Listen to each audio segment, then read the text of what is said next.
So what is up? The end of a busy week. It is a pleasure to be with you again, whether you're watching on YouTube, whether you're checking us out on Facebook Live. Of course, we got your back as well with podcasts after the fact. So if you're not catching this live, well, what up to you anyway? And what up, though? What up, though? And why don't you check us out live? There's always something going on here. He is Joique Bell. I'm Sean Baligian. Joique, I came by the end of the week, man. It flew by. This has been a blast this week. I appreciate you. It has really shot by. Yeah. It really has. 2 hours nonstop. It's great. You know, it's so weird because let me tell you something. I'm used to, in the business, you get like these commercial breaks, right? And the way that I always, it's like you charge your battery for a few minutes. It's not the full charge. It's like when your phone's low, right? Right. You're in that red. You charge your battery for just a few minutes. You come back. Yeah. It's 2 hours and we're going, but it's been a blast. And it's cool. You've been able to reach in your Rolodex and hook up with some of your peeps. And yeah, for sure. We got some more coming. Not only today, but next week. I don't want to say anything and jinx it, but we could have a very special guest very soon. A guy whose name has been in the news around here a lot. We don't want to jinx it, but you were just telling me off the air we could have a pretty special guest coming up next week. I'm gonna make the phone call today. We'll see if we can get him on here. We're working on it. We're working on it. We're working on it. I threw some wood in the fire, so we'll see how it goes. You know what? We got a guy that I know means a lot to you and a lot to me as well, and he knows that. He's coming up in a matter of minutes here. So our boy Corey with a K, and I'll say it again, make sure you follow him on Twitter, Corey with a K. With the K. E, right? Is that good, Corey? We got that? All right, no, you shout it out. I want you. Oh, yeah, that's good. Corey with an E, Woods at Twitter, right? Corey E. Woods at Twitter. You got it. Outstanding. Make sure you follow him. You know what? While we wait for a special guest, a guy that means a lot to you and I got to tell you, here's the thing. Like, you're only seeing part of it here. You're seeing us talk and chat and have a good time. There is so much going on here at the Woodward Sports Studios. Okay, so every day, all day, you got the haircuts happening out here, right? You could pop by sometime. We're on Woodward. Let's open up the blinds. Right off of Maple. Yeah. Come behind us. Yeah, literally, you could be the human zoo and walk behind us and make faces and all that stuff. But yesterday, if you didn't check it out, okay, if you haven't seen it yet, and you heard Joey and Stick talk about it earlier, I didn't even know this because there was so much happening after the fact. We had Fox 2 come in, my boy Ryan Ermani, who also did some Wayne State games, did some Wayne State television. So Ryan came in, and we were part of the Game Day live show, which was weird for me, Joique, because I was on that show for 8 years, had a blast, loved Dan, loved the whole gang. And it was weird, like doing like a segment for the show. You know what I'm saying? Because it like being a part of that show. But Ryan came in, so you and I were chatting with Ryan. That'll be on the Fox 2 Game Day live show, 10 a.m. making the cut. And then I didn't even know this until after the fact. You and Joey decided to hit the side of the road. Oh, yeah. I didn't even know that until after the fact. Yeah, I saw the video and was crying. And maybe, Corey, if you can, we can get that video up for people so they can see that. But tell me how it happened yesterday. So this is how it happened. This is how the whole competition or the whole scene happened. Is Joey got on his talk show before us, and he was talking. They were talking about the flag football team that we're going to have here. And they said, well, Joique's saying, so we have our running back sold up. But they don't understand that. If I'm playing flag football, I'm all-time quarterback. I'm not playing running back. I'm all-time quarterback. I'm gonna let this slingshot go. And so he said, well, we can't have a slow quarterback, and Joique is slow. And here we go. So Sticks and Chrissy got after him. Well, you think you can beat him in a 40? Yes, I can beat him, and he's slow. So we raced, and I kind of recorded on my phone the whole time of us racing, and we got a little wager going. So I got to figure out what I'm gonna make him do. I don't know yet. And so yesterday I said, you know what? Let's not wait. Let's go now. Let's do it now. He sit there like, no, I don't have on the right shoes. I said, no, I don't want to hear that. I don't want to hear that. And so he said, okay, we can do it. So he laced up his shoes, and we get the cameras, and Chrissy comes out. She's recording. Sticks is he's doing the Fast and Furious, hands up, let's go, and so He's on the Fast and Furious. Let's go. I like the girl in the Fast and Furious a little bit better than Sticker. Yeah, Chrissy should have did it. Yeah, just a little bit. Yeah, and so fast forward, we end up racing, and I made it close, but it wasn't close at all. You know, it was just me recording while I'm racing them, and look at him trying hard. Look at him, and when we beat him, he was still telling people he won. Come on, stop it, Joey. Stop the lies, Joey. Stop it. So, you know what? That is about as soul-sucking as it gets, if you ask me, Joique. Yeah. Not only did you beat the man in the race, but the whole time you're running, you were literally filming yourself. Yeah, filming him. I wanted to see his face. And we finished, he was still breathing hard. And I had to get him in the gym with me. That sucks the soul out of you. Is he here right now? I think he's hiding back there or something. He's here. He's in the middle of a meeting. Oh, he's in the middle of a meeting. You know what it comes back to? I see him over there. You know what it comes back to? Like we were talking about this, Corey. You know, this is like a Sports Center commercial. You know, there's so much going on here. Yeah. Like I didn't even realize you guys were having the race because I was catching up with my boy Ryan, and you know we had done our shot, and then all of a sudden, you know, I get in my car and you know I start getting all these notifications. I'm like, what the hell? You guys had the race? So you guys, no stretching, no preparation. No, See, my hamstring would still be laying on the street out there. Like if you just said, ever seen take a off lion running. stretch before he chases a gazelle? Come on, we don't stretch. You know, after the fact. How about that analogy? Was that Lion's not doing yoga? Double entendre? No. He doesn't have that silver ball out there trying to get limber. We wake up, we yawn, and then we get after it. That's beautiful. You know? Well, you know what, Corey, you let us know when we got that video. You got that video? All right, for everybody out there, if you have not seen it yet, and you know what I got to do, Joique, we have to find a way to get Joique Cam. Like Joique literally running, having a race, taping himself. That's the funniest thing about it. I still haven't seen Joique's footage of it, but you can watch this video, and you're going to see Joique going like this as he's running. It's just like... It's fun. I'll put it on my story on IG. Okay. Go check out my IG, Juggernaut, my Joique, RNAUT. Go follow it. Go take a look at it. It's hilarious. Like Fast and Furious All right, style. so here we go. You guys set, ready to go? You guys haven't seen it yet.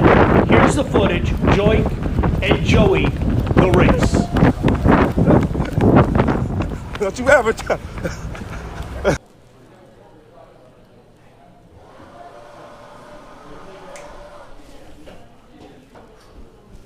There we go. Look, there he is. There he is. Look at that quickness, how fast I got here. Is it on there? It is, yeah, you know what? I got a little delay. We're going to do this one more time. We're going to do it one more time. Come on, stand by Sean. Stand over there. Can you see it? You know what? I'm trying to bring it up. All right, here we go. About to cut back. Yeah, there's a little delay. There's a little delay on Facebook Live. Oh, it's like Fast and Furious that style. is beautiful. Oh, you don't see it. Set, I'll do it to you in a minute. Oh, is that beautiful? Are you putting it up there again? He's just taking his soul, taping it. Don't you ever It's the funniest goddamn.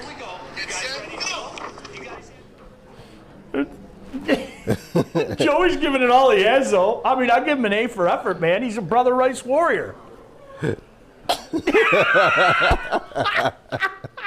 And to think I really thought I was going to win. God bless. You know what? I made the joke that Joey, like, I can't believe you guys didn't stretch or anything. Yeah. My hamstring would be laying on the side street right now. I mean, honestly. Yeah. And Joique, tell him your line. Yeah, that was a great line. Oh, I said, have you ever seen a lion stretch before he chases a gazelle? That was the line. That was the line. But listen, hey, you know what's funny? So Chad John, he chimes in. He said nobody got a chance against Joique in ping pong either. See, now I want to play. Yeah. That's the next thing we're doing. You know what though? But Sean, I'm not really too afraid of Joique. But I think Sean might be pretty good. You really? I think Sean might. We need to get a ping pong table. Let's do it. We can put it in this room right here. Let's do it. You know, one day. No, for real. For real. Let's and Chad, you get down here as well. And you know what we'll call it? What are we going to call it? Friday Morning Lights, because we're in the morning, so we'll call it Friday Morning Lights. Lights. And we have all the games from the Call of Duty to another 40-yard dash to the ping pong to pull. We'll do, and all in one day. That's what we'll do. We'll go from one competition to another just to show that. And I'm champ. I let you in. You didn't. I think it's static. There was some static in my headphones. You didn't know that I let you in? Yeah, it was some The way static. I was breathing after. There was static. I was almost dead. Yeah. It was within 40 yards. I was like, It's funny how I'm Doesn't watching. look that Joique long. was on selfie cam. I running know, I know. And looking at me too. It was fun though. So flag football, are you the all-time receiver now? I'm the all-time water boy after that, man. I'm retired. No, but Joique does have an arm though. He can throw. Okay. He's like, I think I'm the best, and then number 2 will probably be Chrissy, and then it'll be Joy. Okay. Yeah. All right. Not Chad. No, not Chad. It'd be Chrissy. Chrissy's number 2, and then you're number 3. I see. I got to get out there. I love throwing passes to your boy Josh. Like Josh always laughs because I go back and I got the hop and everything. And Josh's like, dude, what's up? You can throw it. Always when I was a kid, man, I was always the guy in gym class. Seriously. Do Josh again. Dude, what's up? You can throw. Yeah, man, that's Josh Rennell, Wayne State Hall of Famer, my broadcast for sure, partner. Hall of Famer, man. Josh is probably when we lost Dale Graham, we thought we was going to have a void there at that second RB spot, but Josh came in and we didn't miss a heartbeat. Yeah. We didn't miss a step, and we didn't miss a beat at all. And then for me to leave and to see him continue his career and how successful he was, it was like a proud moment for me. Dude, I always tell people, and you can check it out. He's got it on your IG, right? Your hype tape, your highlight tape from 2009, and your run to beat Ashland is unbelievable. I mean, honestly, it's next level. But you actually made that hype tape. Thank you. You made that hype tape. Yeah, it was a lot. I made sure. I said, make sure you have Sean's voice on there because. It makes it better than what it really is. I started laughing because I kid you not, this run, and we were watching it the other day, and I totally forgot. Joique, you look like a boy amongst men. I mean, that's why I started laughing. It was just kind of like, come on, this isn't fair. But your little brother Josh had a run to beat Hillsdale in overtime that was not as epic as that, but it wasn't too far away. I mean, He ran through everybody to beat Hillsdale in overtime. It was awesome. He's a man. Josh is a man. Yeah. He was a workhorse. And the thing about Josh, when we would do conditioning drills, like I was faster than Josh, but Josh was so consistent. He was a soccer player, so he was be consistent. So if he runs a 4.5, he can run a 4.5 probably about 20 times in a row. 4.5, 4.5. He was just consistent. And I was like, man, this guy, and I found out that he was a soccer player. And I said, all you guys do is run. Yeah. So I didn't feel as bad anymore. But no, Josh was one of the greats, Hall of Famer, well deserved. Yeah. And I got to give credit to him. Very talented young man. Yeah, no doubt. Very talented. All right, we got some comments. Whitney said Joique versus everybody. Joique is going to destroy everybody and everything that we do. I mean, that's just the way it is. Don't let him be modest because I want to see him at ping pong because he's pretty good. I played a long time. I really enjoy ping pong. Yeah. That's one thing. Yeah, that's one thing. Bubble hockey. You know what? I'll take them in bubble hockey too. Okay, that was always my jam. Okay, cool. We'll do that. All right. I haven't played that in a while, but I'll do that one. Chad said nobody's got a chance against Joique in ping pong either. That's our boy Chad Johnson. You were telling me that story. You and I don't. Did you share that on the air about how you and Chad? Oh yeah. So Chad came over. So Chad was in town along with Bill Bentley, and we're at the house. We were just chilling, talking, and just vibing. We go in my office, and me and Bill I think we're having a conversation about the locker room. That's what we probably missed the most. We're talking about like ping pong. And then you should have saw Chad's face. This face lit up like a Christmas tree. Ping pong. What? You can't play no ping pong. So Chad wants to compete with me and everything, right? So that's why I said, you know what, Chad? I beat you in basketball already. Let's go play ping pong. And he said, let's go. And he said, put your money where your mouth is. I said, you really want to bet money? And he said, oh, we can bet whatever you want to bet. I said, no, we can do whatever. So we made a wager. We go upstairs. We played the first game, and it wasn't close, but I beat him. And so let's play again. Let's do it again. I'm like, you sure? He said, yeah. So we played it again. This game, I think I might have skunked him. He didn't get a point. I think I just 7-0'd him. Chad, if I'm I don't want any of that. I don't want any of that. Comment on here, Chad, if that's not true. You comment on here. You let me know in our live feed. Did you see anything from Chad, or was he quiet? He did earlier. Yeah, he commented earlier. He goes, "You don't want any part of Joique and ping pong." Let's see if he chimes back in. Who else do we have on here? Hello, friends from Charlie. What up, Charlie? Did you see Lynn? Oh, Joey. They feel bad for Joey. They feel bad for him. Dude, I'm going to say it again. That, to me, if I was Joey, turn this off right now, okay? All right, you got it off? Good. You sucked my soul. Like, not only did you beat me, but you're literally jogging, taping yourself, beating me. At that point in time, my running career is over. I'm not, it's just not happening anymore, man. Yeah, it's not. I mean, that, to me, that's the soul-sucking part is that, and it was funny because a lot of people are saying that. Chad, do you want to tell everybody Chad's quote? Chad said he took me for $1,000 and then threw us out of his crib. Threw him on the streets. Threw him on the streets. Joique is just sucking souls everywhere. Not only does he kick your butt in ping pong, but then at that point in time, geez, yeah. No. At that time, I think he went to MGM. I think I went over there with him. Then, I was playing with house money. Our buddy Dave Hubbard, who brought in the brisket bacon burgers the other morning, says hello. He's going to be part of the smoke show. We're going to be doing a barbecue show here on Woodward Sports. Again, many cool Woodward things Sports. coming up. Where's Art? Where's Art at? It's Art. He Art, said Art's chiming in right now, talking some trash. Art said he'll beat me in COD. Let's set it up. My team versus your team. Anytime, any place, anywhere. You know what? I'll get the squad. What's up? See, you know what? It's funny because my kid, like that little group, I told you, I played with them, and those guys were looking at me going, Mr. Baligian, you suck. Don't play with us anymore. And yeah. It's you know what though? I went through that stage for like the first month and a half, 2 months of me playing Call of Duty because I sucked. But for some reason, my nephew and his friends loved playing with me so much that because of who I was, they said, I don't care if he sucks, but he's going to play with us. But after a while, it just, that fizzled out and they said, listen, we got to start winning again. And then I had to form my own team. I got my own crew, and I started getting better. And then my nephew actually came back and played with me, and I was better than he, and I was better than him.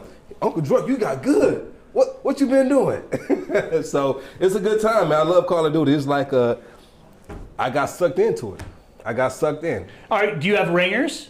Do you have any ringers? Guys that are just unbelievable? You sneak that one dude who's just an assassin? Listen. And this is what it is. Sometimes you'll play by yourself and they'll put guys on your team and then they'll see that you're good. And then if they're really good, I played with a guy who was really, really good. His name was Curry Man. And I said, this guy's pretty good. Let me add him as a friend. So I added him. Then we started playing consistently. But the person who really got me playing really well is my friend from Chicago. A girl taught me really, she got on my team, she started playing.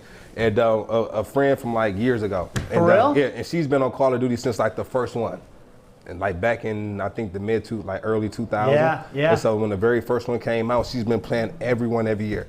So I started playing with her. We play almost every other day, if not every day. And we first place every time we play almost. You know what? And again, I think a lot of parents out there know this. Joique, I know you know this. For years, for me, I just know the first week in November, right around Veterans Day, I got to go ahead and get the latest game. That was the thing forever. My kids program me, all right, the new one's coming out, the one where I forget, it was maybe 5 years ago, the one where you could go kill redcoats. That was great. Where you had different battles and Is that Call of Duty? Yeah, I think there was a revolutionary one. This is a few years back, and it was just are you kidding me? This is unbelievable. So I just know I got to head up to the gaming place near me. Mm-hmm. And there's a Lady Jane's right next to it, I might add. But I know out in Novi, I gotta head up there the first week of November and get the latest game. It's just the way it is. You have to. So the new one actually just came out last month. It's called Cold War, right? it doesn't have Warzone. And so Warzone is kind of like Fortnite with the Battle Royale. Yeah. And I play Plunder a lot. Like that's where you have to collect money, you have to get contracts, you have to get kills and take other people's money, and basically whoever has the most money at the end, that's who wins the game. And so I have, a few hundred wins on there, first place wins. I mean, nothing to brag about. Again, I'm approaching 1,000. If you guys want to play with me, go add me. It's Kai the God on PlayStation, Kai the God. If you have Xbox, you need my Activision code, but I don't know that offhand with all those extra numbers. But Kai the God, add me on there, and we're gonna set it up. Art. Yeah, Art's talking some trash. Yeah, he's running it up. I'll talk to you today. We'll make it happen. Let's go. 3 versus 3 in Plunder. Run it up. Let's go. My buddy Dave said he can beat you in barbecue. I'm not going to argue with that. I'm not going to argue with that. Yeah, wait till you see some of the things we do, Joique. We're gonna. And that's Davis, the guy who came in up. Yeah, I'm working on something for you as well as a vegan. We're gonna try to hook you up with some vegan stuff too. We can do barbecue though. We can try some things. I got a couple recipes, but that's about it. Yeah, just a few. I'm a big brisket guy. That's something I like to do. The ribs, those are my two things. But obviously, a lot of things going on. As I mentioned, we're expecting to hear from Joique's old coach and a mutual friend of ours, Coach Paul Winters. Have a special guest coming up after noon today. And it's amazing because I was talking to both of you about this. I can't believe you guys have never crossed paths. 4-time Stanley Cup champion.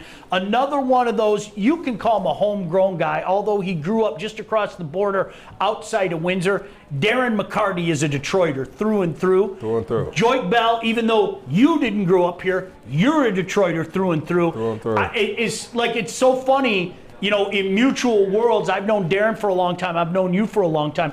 I couldn't believe you guys haven't met each other because you guys are two Detroit icons, have so much in common. Right. And so he's going to be coming down here and he's going to be joining us live here on the set as well. I want to hear him talk about his business ventures. That's what I want to hear about. Yeah, he's got it. Let's sit back and talk about it. He's got a lot of things going on just like you. Yeah, absolutely. Let's talk about it. To me, that's the best part. So many times, Joique, all jokes aside, you hear about guys who played professionally, and when their career is over, they don't know what the hell to do with their lives. And I'm not saying that disrespectfully. I'm saying that with heart, because this is all they've known their whole life. And so, it's tough. Okay, what's next? You're maybe 31, 32, 37, 38, whatever, Yeah. and then you're going, okay, this is all I've known for the last 25 years. What the heck do I got to do now? That's why I always love hearing about you guys getting into business and having some success in business and getting your brand out there. Yeah, it's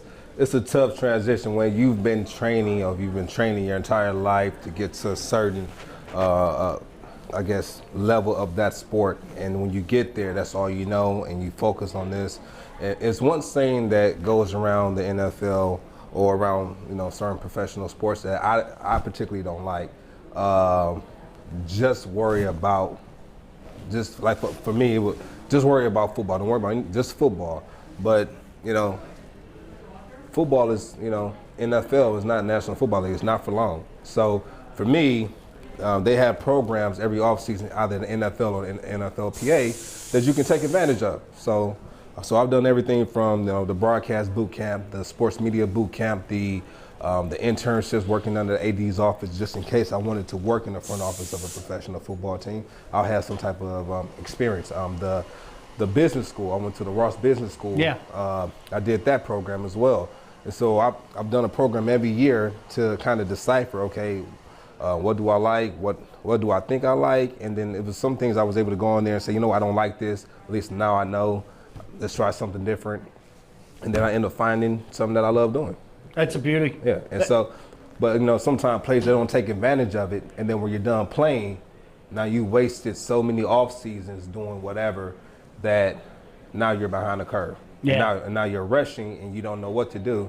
And a lot of the time, like a lot of players can lose their money over whatever it may be, whether it's medical bills, whether it's family, or whether it's just life in general. Joique, it's so funny because it's like this is where you can wear your parent hat too, because I tell my kids this every day. I kid you not, I had this conversation with my daughter just last night. Shout out to my daughter, Lauren. Dad loves you.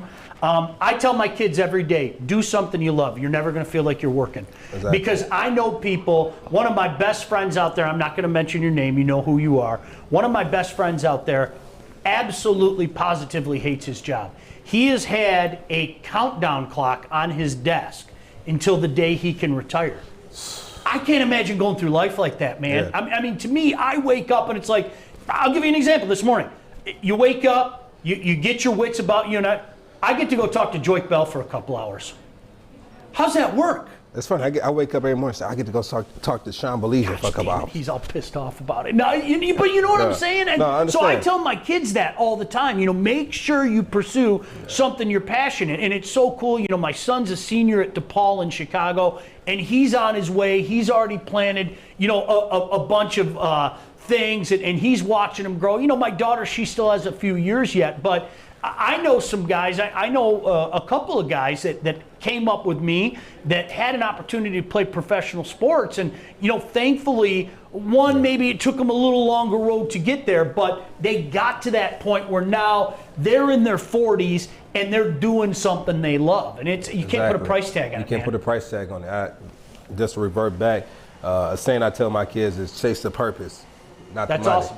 You chase the purpose, not the money. The money will follow. Do what you love, and that's the true definition of success to me. To wake up every morning and to make a living doing something that you love. And for me, that was playing sports, doing the show, and then doing business.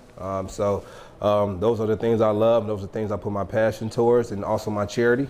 So these are the things that I've been doing, and I've kind of learned along the way, picking up books and reading more, and just trying to educate yourself more on things that my parents didn't know. So I'm going to steal that from you so my kids think that I'm smart. I'm going to tell them to chase the purpose. And they're going to go, Dad, you're real deep. And I'm going to go, yeah, I came up with it myself. Mm-hmm.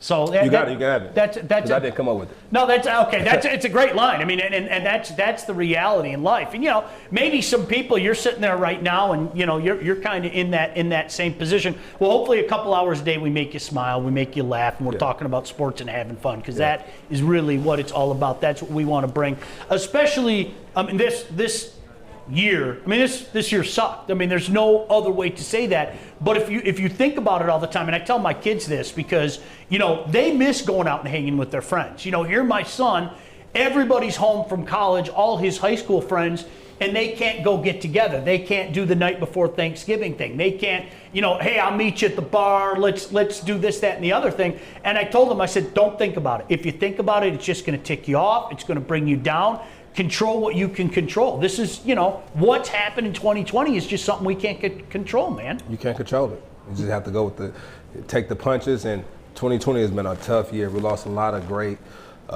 influential people this year. Family members were lost. Jobs were lost. Businesses had to shut down. It's been a tough year, man. 2020 is really, but you know what though? I think a lot of people were able to persevere. A lot of people learned a lot about themselves. I learned a lot about myself through this time. I gave you more time to sit back and really evaluate yourself and your life's purpose. And that's what sitting in the house for months at a time would do to you. Make you reevaluate. Absolutely. No doubt about it. Make the best of it. All right, you know what? I want to ask you, as I said, we're hoping to hear from a guy that means a lot to both of us, a guy that I have an immense amount of respect for. Darren McCarty's another guy I have a mass amount of respect for. He's going to come in and join us live here at Woodward Sports. Joique, talk me through the NFL life. Go back to your playing days. It's not that far in the rearview mirror. No, it's not. What's going on today with the Lions? Because number one, they feel good about themselves. They got really an improbable win against a divisional opponent. You've said it time and time again, and I couldn't agree more with you. Those just mean more. That's just the way it is. They mean more. But it's Friday. You're playing in about 48 hours, a little bit more than that, 4:25 kickoff. What's going on in the life of an NFLer today, Friday, say around noon? Around noon. When I play around this time, we're getting out of practice. Okay. Out of our. So we usually go in early. We get off a little bit earlier. We have a quick meeting afterwards. Just go over that particular practice, and then you're doing your post-practice rehab, whether it's cold tub, hot tubbing, whether it's going into the weight room and you're doing your mechanical work just to work on your mechanicals. doing your movements, staying warm, and then you're kind of resting and just prepping through watching film, watching your opponent, and really just stand like try to stay off your feet. That's what you're doing today. And then Saturday you go back in for walkthrough. You guys have a walkthrough. You guys watch a little bit more film. You guys you go through your depth calls. After that, you study more. You go chill throughout the day. You go, kind of get off your feet, but you can go walk around a little bit. Report to the team hotel. More meetings, more preparation. You get your your late night snack, which is really like pasta. Yeah, I was gonna say, do you carb up? Yeah, we carb up. Yeah. So really like pasta. Go over for like another half an hour to an hour, get some good rest, start the next day. So breakfast for me, I told you I was a French toast connoisseur. Yeah. Yeah, French toast connoisseur. So I have my breakfast. I'll get to the stadium about 3.5, 4 hours before the game. Kind of get there. I can take my time. I'm going out there on the field before around the same time as the quarterbacks. I'm just going through my routine, that I set for myself. You got the headphones on? Is that something that hyped you up? You had your hype tape or anything like that, or is it more just trying to focus? No, you have your music to kind of keep you in your zone, to keep you focused, to blot out the noise. So for me, I would always have my headphones, and it was fun. It was chill. I liked it. It was able to keep me in my zone, kept me focused, kept me on task, knew what my mission was. And I didn't want to take away from the vision, because I like to visualize each play. Like, where do I think the defense players are going to be, what my O-linemen are going to do, how I'm going to read it. If they do this is what I'm going to do. If they do that, I'm going to do this. And so it's a lot of visualizing and attacking. Did it matter to you if it was a 1 o'clock kickoff, 4:25 kickoff? Because it's not at all. It meant nothing to you. Because it doesn't really matter to me, because 4 hours before the game, I have my routine. This is what I'm doing. Once I get to the stadium, this is what it is. And so if it was a late night game, I'll wake up, I'll have my breakfast, and I'll just kind of treat it like a Saturday. Walk around a little bit to make sure my legs doesn't. I didn't want to go to the game too lethargic, so I'll walk around a little bit. I have my yoga I would do, and that's the only time you'll catch me stretching. Not going to stretch outside, that's for sure. Yeah. So. That was my routine. So many guys swear by yoga. I know this. I do a lot of stuff in the prep scene, and a lot of the prep teams have their yoga days now. I mean, is that something like, because at first you hear it and you're like, yoga, what the heck? But so many guys are won over by that. I mean, is that the way that you felt? It was like, damn, that worked. Yeah, so I've done it a few times. I had a few different yoga instructors. Shout out to my yoga instructor now. What up, Alex? But yeah, it worked out well for me. I loved it. You can really feel your body kind of opening up. I felt it like in my hamstrings, and when I started to get a little bit looser, I was able to play a little bit more. I was more flexible. I was able to make better cuts, and I swore by it. So when I started it, I never stopped. I stuck with it. Yeah. Throughout my career. Want to get Corey's take as well on this big game against the Packers in just a moment. A couple comments. Somebody said, Joique, it seems like you wear a watch every day. Love the watch. Nick said, I agree, the watch game is on point. You a big watch guy? I haven't noticed that. You a big watch guy? I love watches. Yeah? I don't really like jewelry too much, but like watch, I love timepieces. I won't call them I like timepieces. So yeah. You weren't a jewelry guy, were you? No, never was. No? Do you even have a chain? No, I have like something like little this. one with the cross and all. Yeah, because I got the cross. And it was, but no, I've never really been a jewelry guy. I'd rather invest my money in real estate or something like that. But like timepiece is something that I just like. I enjoy, so I'll spend my money on it because I enjoy it. Yeah. Jimmy said, Joique, how long have you been a vegan? Were you a vegan as a player? I know you talked about this the other day, but it gives you an opportunity to say it again. So I was a flexitarian when I played. So I would try different diets to see what worked best for me, whether it's vegetarian, whether it was a gluten-free diet, whether it was a vegan diet. I've tried it all. But as of like the last year and some change, I've probably been vegan / vegetarian, like back and forth. Yeah. So, but for the most part, vegan. So probably 13 months. Okay. So, yeah. So as a player, were you devouring the red meat, getting those proteins, chicken, red meat, all that? Yeah, I was, but I wasn't I wasn't too heavy on red meat. Okay. Or pork. Yeah. But I would eat it from here and there. But I wasn't heavy into it. No. Yeah. Yeah. I've been on the smoker diet for about 6 months. It's worked wonders. It worked once. I've actually dropped 15 pounds. That's a funny thing. I smoke meat all the time. Imagine how that works out. Yeah. It is beautiful. See, somebody else saw it's Dave, our boy Dave checked in. Watch guy here. I saw that Shinola the other day. Oh, you saw it? There you go. I'm a Shinola guy. Chad said we never seen him eat anything but everything, absolutely everything. Chad, shut up. Shut up, Chad. Chad is talking about. Hey, Chad, man, I'm gonna fly out to I'm gonna fly down to Florida, man. Save my room for me. Yeah, Chad, can you fly us down to Florida too? I could really use some Florida right now. I could really use some Florida right now. Sounds good. Hey, Jeff. Jeff says that Bevel beats the Packs. We should really consider him for next year.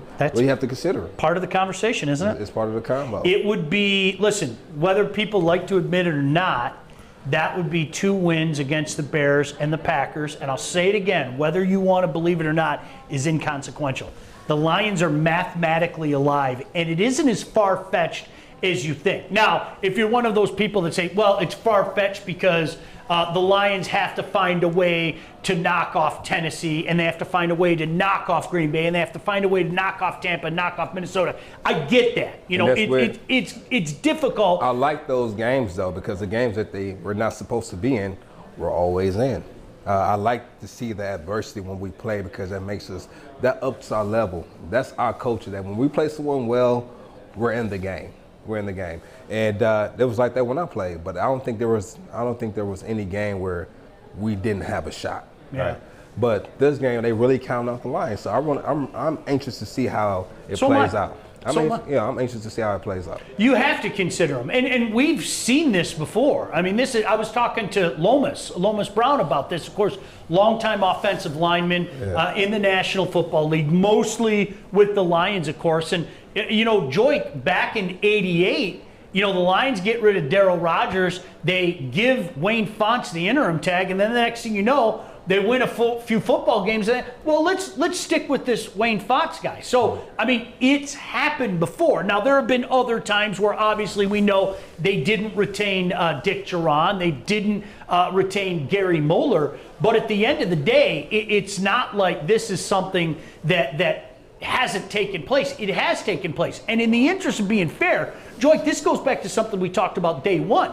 If you and your boys on the team sit back and go, whoa, this is exactly what we've been looking for. We've been through some things the last couple of years. Yeah. Coach Bev is exactly what we're looking for.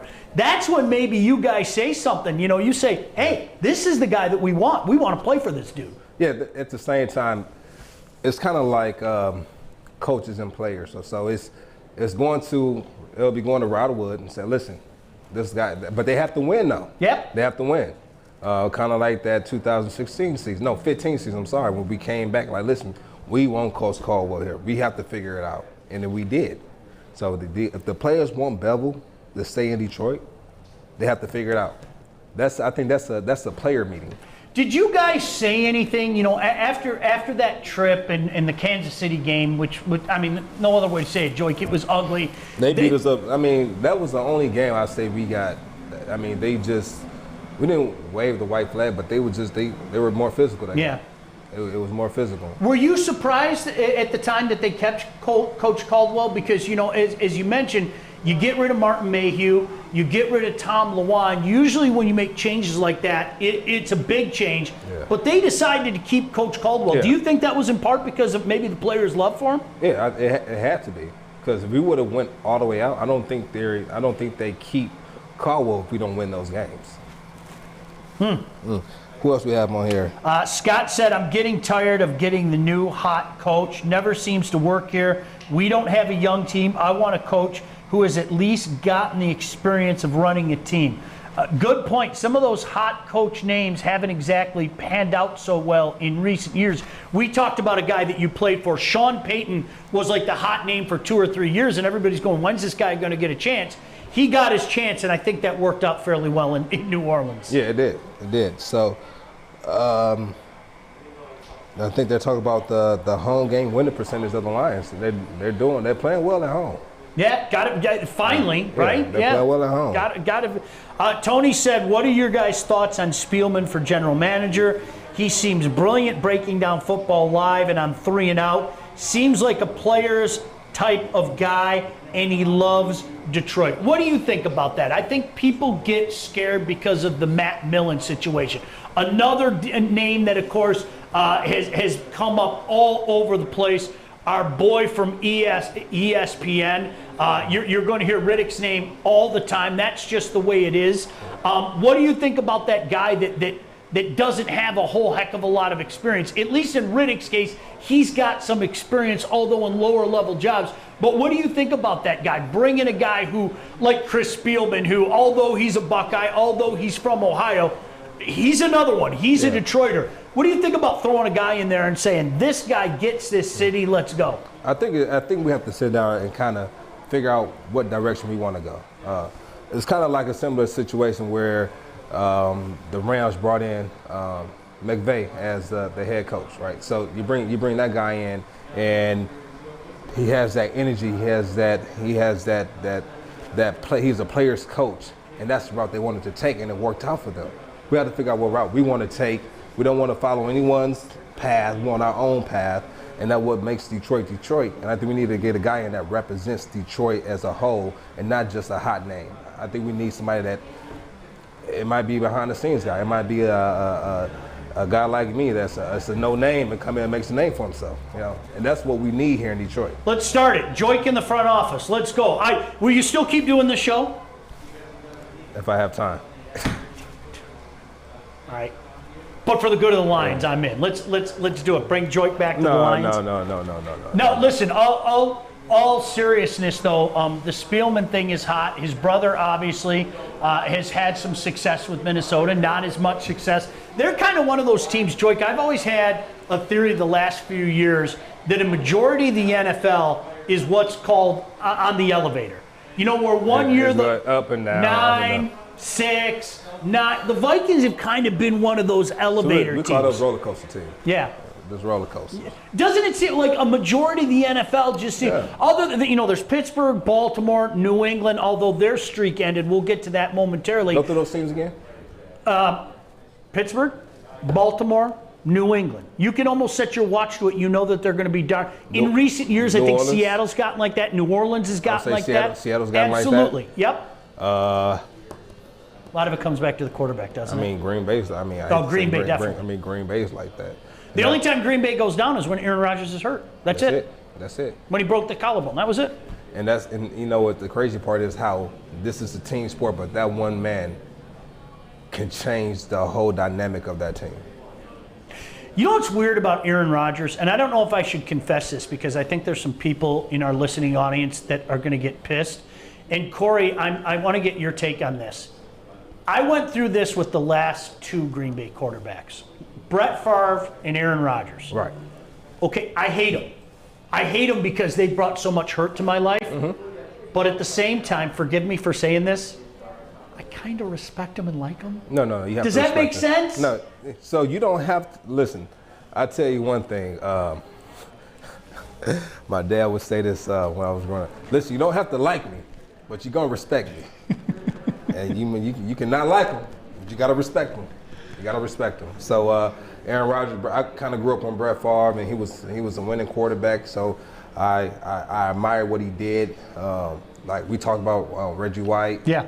We talked about him as well. You got to respect what he did. And then Keith McKenzie with the ring, he would come back and tell me about when he coached me at Wayne State. Would come back and tell me about his times in the NFL when he played with those guys. And so I respect Brad, but Aaron Rodgers is another beast as well. I love them both. It's incredible. Yeah. I just in awe. How many years did they play together before? Only a couple, right? It was. I want to say like 4. Was it really that long? Because our Rodgers was on the bench for a minute. Yeah, he was. I thought it was a couple years, and then they kind of got to the point. Remember, Favre, I'm retiring. I'm not retiring. I think it was like after 2 or 3 seasons. And then they said, no, we're turning the page, and that's when Brett decided that, you know what, I'm going to keep playing and go to the Jets and then go to the Vikings. Mm-hmm. I remember it was pouring snow here, and it was pouring snow there. And I watched Favre do Favre things as a member of the Vikings to the Packers. I remember that game plain as day, just laughing, just going, you got Favre and Rodgers, two guys that I can't hate, but deep down inside I respect both of them, like watching both of them. The great quarterbacks, Aaron Rodgers for sure, a Hall of Famer.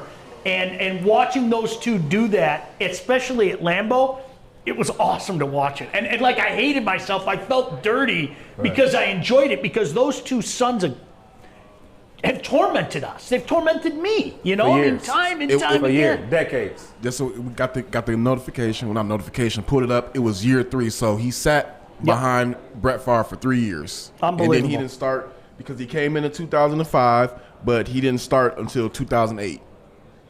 Unbelievable. Unbelievable. That's the way. Did you feel that way about those guys too? Like I hate admitting that, like because okay, I came in young, you know, watching Brett Favre, but I still knew like, okay, Brett Favre is kicking our ass, but Aaron Rodgers gives me nightmares. Like I'll give you example. I know you may know this spot, Center Park, the old club downtown, Century Park. So it was the Lions Packers game, and it was on, and I'm watching the game, and they're like, oh crap, we won. And then they're like, oh, it's like the 0 seconds left on the clock. I'm like, I'm walking out. They're like, why? The game, we about to win. I'm like, he's about to Hail Mary this shit.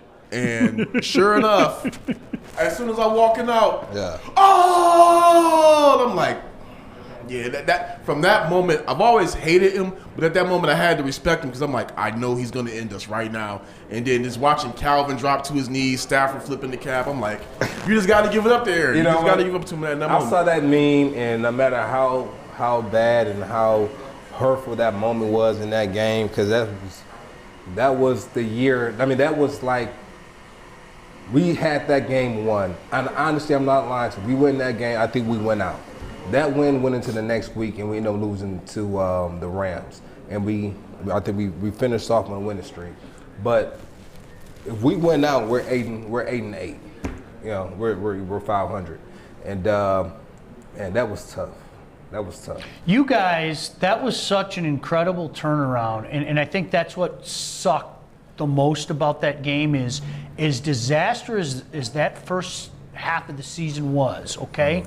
Yeah. You guys had a chance. You were mathematically, again, here's that word, mathematically. You guys were mathematically alive to make the playoffs. We I mean, that's insane. That moment when Calvin dropped to his knee and Stafford threw his hat off and just in sync. Yeah, it was like the more in sync. It was hilarious. Like we need to get that meme and bring that meme up, and we're going to make that a meme on the show. Just whenever we're playing terrible as a team, we're gonna play that clip. You know, because that summed it up. That broke my heart. That moment summed up that game, and it also summed up the first half of that season. You know, as I've grown up, I've become so much more mature over losses.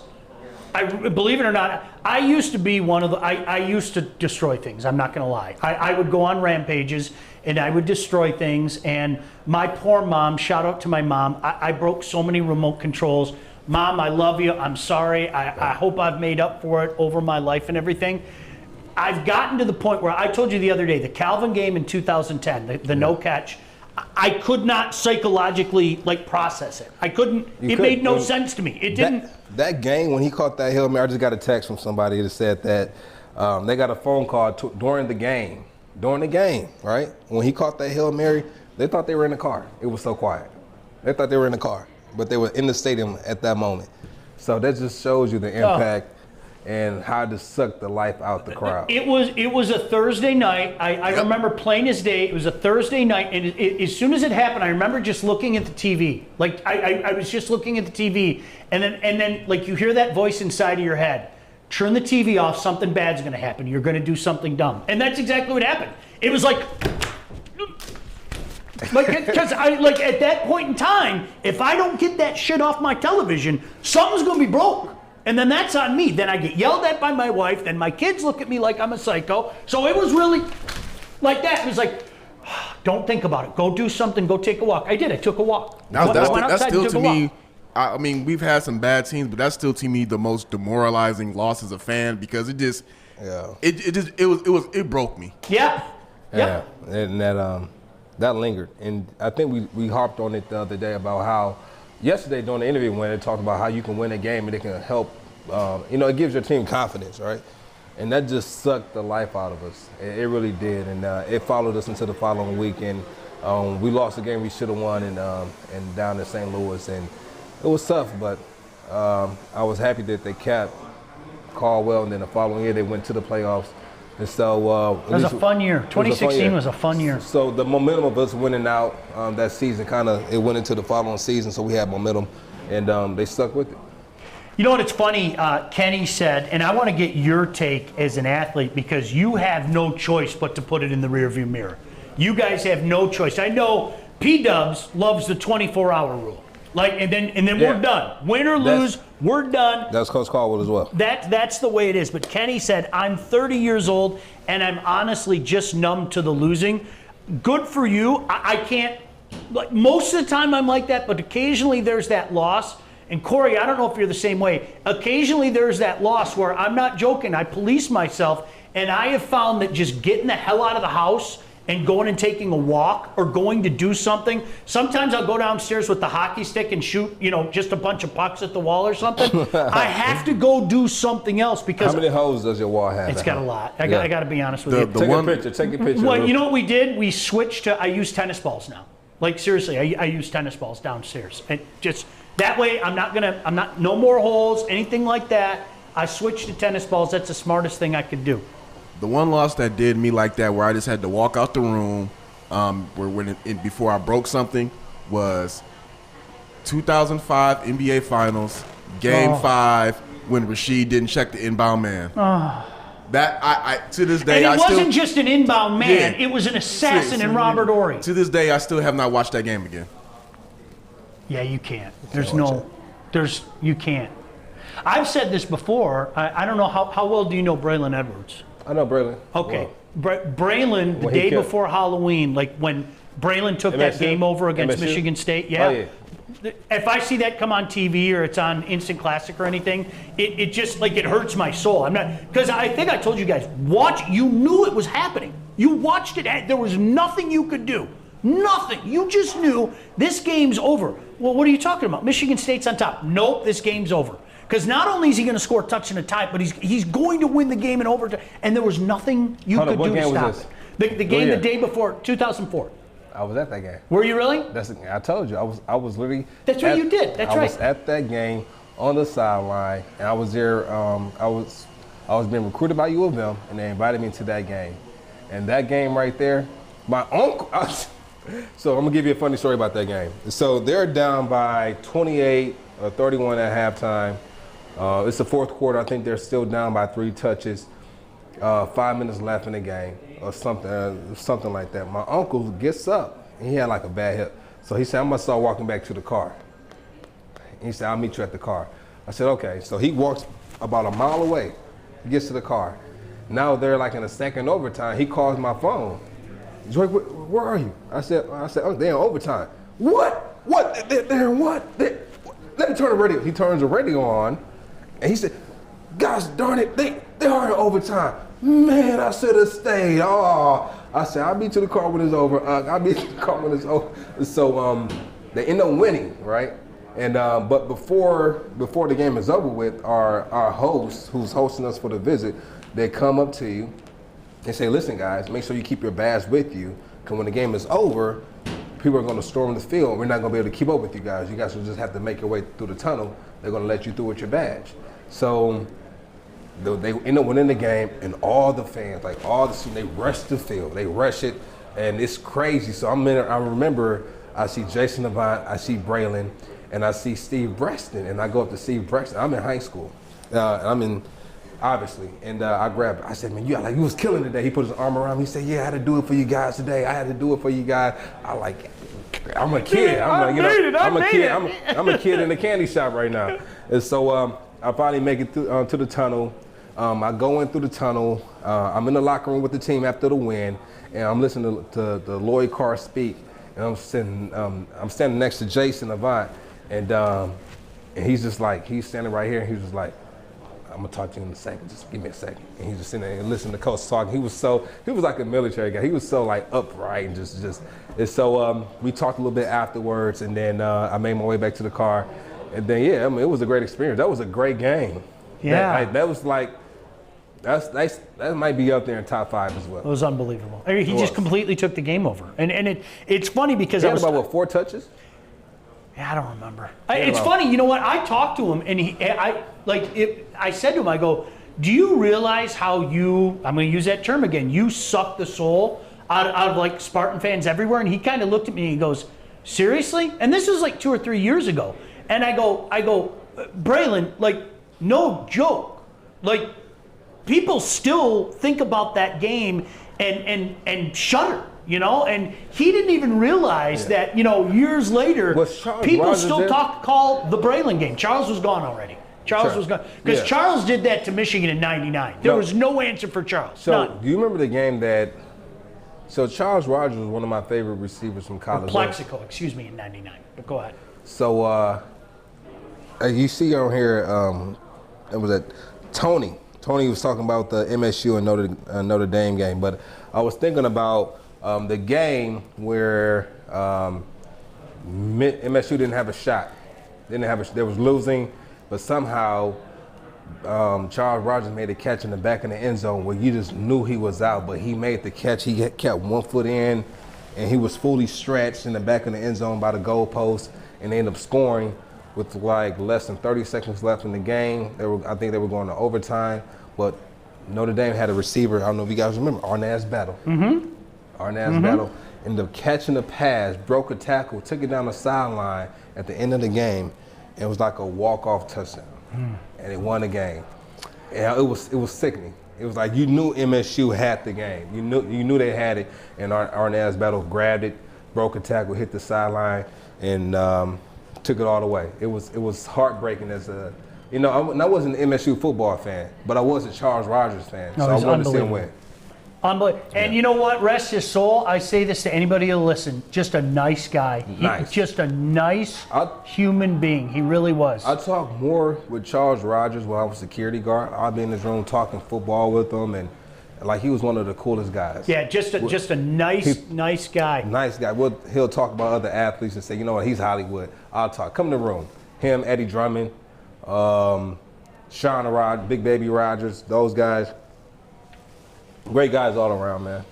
Rest his soul. Yeah, Tony brought up the game, Michigan State and Notre Dame, where Michigan State blew the lead. You know, for a lot of people, that was what, 06? I think that was 06, where Michigan State blew the game. It was funny, they blew that game in the rain against Notre Dame, and then they had that crazy comeback against Northwestern that same year. But to me, that was kind of like the moment when people realized this John L. Smith thing isn't working. This John L. Smith thing isn't working. I mean, it was just a disaster. Because you know how it is, Joique.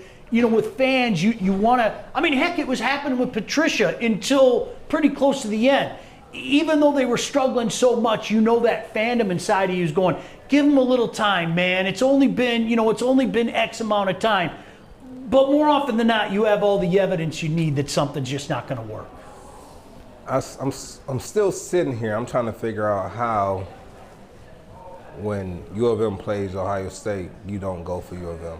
I'm still trying to wrap my mind. It was a random thought. It's a Spartan thing. It's a random thought. Spartan. But you didn't go to MSU. But it's still. I you mean, can straddle the fence. Yeah, no, can't do it.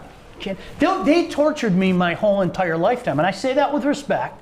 But they so many moments like that. So that's why, you know, when we talk about the Braylon play, that's why I think a lot of Spartan fans remember Plaxico Burress in '99, where they could not stop that guy. And even with Drew Henson and Tom Brady, it was just like, we're going back and we're going up top to Plax, and Plax is going to make some plays. Somebody said the cider mill. I made this years ago, Joique, before you were with the Lions. I was doing the post-game show on a station around here called The Fan. And we would, whenever they were getting their butts whooped, I would call it cider mill moments. And what I mean is that point in time in the game, during the Millen era, Right. where this crap's over. This team isn't coming back. They didn't have the horses that they had while you were playing, and you just knew, go do something else with your day to salvage the day. So I would call them cider mill moments, where I suggest going to the cider mill, going and getting some cider and donuts, and just do something else with your day, because you're going to sit around ticked off all day. So, long time. So that's why. Yep. Okay. That Steve Brown brought up cider mill, so that's called cider mill moment. When you know there's nothing good that's going to come out of the rest of this game, I'm just going to be pissed off. I might break something. So, you know what? I'm just going to escape and go to the cider mill, because Get up out of there. who doesn't like the cider mill, right? Who isn't into a cider mill? I mean, it's okay. It's cool. Just okay. It's cool. It's fine. The cider? Yeah, it's fine. Oh, I love it. Gosh, the fall. You get the warm cider. Yeah, I get the warm cider. The warm cider. I get those warm donuts. You get the warm. I have like 4 or 5. You have like 4 or 5. 7 or 8. That's why you lost 15 pounds. 15. Yeah, that's why you lost it. Smoker and donut diet. That'll do wonders for everybody. It is noon here on Woodward Sports. Glad you could join us. Joique Bell, Sean Baligian. Of course, Corey with a K. If you haven't followed him yet, shame on you. Follow him. He does a great job reporting on everything in the D. Corey with a K, E. Woods at Twitter. What time's your show on Saturday as well, Corey? Just to give yourself a hype there. It's going to be on every Saturday on our Facebook Live and our YouTube channels from 11 a.m. until noon. We're going to actually have a short show this week. We're talking about Paul George and Russell Westbrook and James Harden. So you don't want to miss that. Me and Ant kind of dive in on their whole little cluster F of a situation that they got going on with their contracts and trying to leave their teams and lying to the people. Doesn't it seem like forever since we've seen the Pistons? I mean, because it has been, but especially 9 months. In COVID, it seems like forever since we've seen the Pistons. At least we get a chance to see the Pistons tonight. Yes, it's exhibition, but it's going to be great to get back. And you know, we talked to your boy Troy Weaver, Joique, earlier in the week. And boy, by the way, they're really coming along with that arena on the campus of Wayne State, aren't they? Right next to the football stadium. Oh yeah, so that's it looks beautiful. That's for the Pistons D League team, though, correct? Yep. Right. Motor City Cruise. Yep. Motor City Cruise. So it's funny. So Wayne State got a good deal out of that one, and I kind of like it. So they're building it on Wayne State campus, right next to our athletic facility now. And I think the boys basketball team are going to use it for their basketball season. So they'll be playing in a very nice arena. Is it a dome? Yeah. It's an actual arena. It's an arena. It's an arena. It's an and arena. also too, which was really good, is that the Pistons are going to employ Wayne State students as interns. Yep. I like that. It's great. It's great for Midtown. So I remember when I was in high school, we played a team, and their basketball arena was like in like this. It was an arena, but it was like inside this. It was like a dome with like that big thing over the tie. I mean, it was like cool. Northern, like where Northern is. Yeah, like I know. Yeah. I would go. We would go playing it like once a year. I used to love going there. I felt like big time. They had the big seats that like wrapped all the way around. I said, "Oh, this is real deal." Kind of felt like the Breslin. By the way, Corey, we got to bring this up for you, and I don't think I've ever talked to Joique about this, but so they have this this arena. What's it called? The Superior Dome, I think, up at Northern. Yeah. And basically, it's a football arena, and it's like just off of Lake Superior. Like you go to the backside, you get this beautiful view of Lake Superior. I love the UP. I love the outdoors. I love everything about that except for that field turf. That's what I was going to ask you. In the drive. That's what I was going to ask you. Everybody says they have the old school like field turf, like AstroTurf, and like everybody Silverdome. says it's like playing on cement, right? It's like playing on carpet. That's what it's like. So you can't even wear cleats on. You have to wear like shoes, like regular shoes, and but like they have like these turf shoes you have to wear, but like even your turf shoes they can't have like the real. Like it was weird. Like it was just weird. So it's 2 fields I played on like that on. That was Mercyhurst and then Northern. Mm-hmm. And sprained my MCL on that field. You know, our mutual friend Josh banged his knee up pretty good up in the Superior Dome too. Hate it. Yeah, Hate it. I tell you, he told me, he goes, it's like playing on cement. He goes, when I got brought down, like everything came down on my knee and it felt like my knee just hit cement. Yeah. Beautiful dome though. I mean, it's beautiful, but the field is horrible. Though. Oh, it's brutal. Come on, Northern. I need you guys to step it up. Come on, you can do up. that. It's cat time. They're probably gonna reach out and say, "Well, donate some money. We'll get it."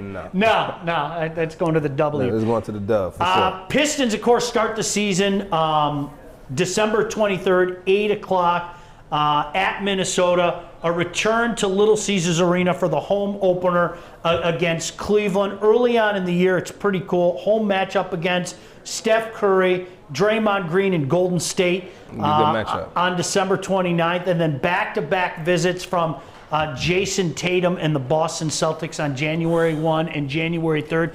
I'm going to say it again, Joique. We need these distractions. We need the NBA back. We need the NHL back. NHL return date is January 13th. We're all still waiting, us puckheads. We're all still waiting on the schedule. We need this until this stuff passes, until everybody can get the vaccine and we can live life, you know, the way that we were used to and everything. The new norm. Yeah, we need these distractions, man. Yeah, it could be. These are tough, unfamiliar waters. Amen. They're uncharted waters. Amen. So, like I said, the economy is just as delicate as this virus, and we have to make sure we're doing everything to keep everyone safe, but at the same time keep the economy moving forward.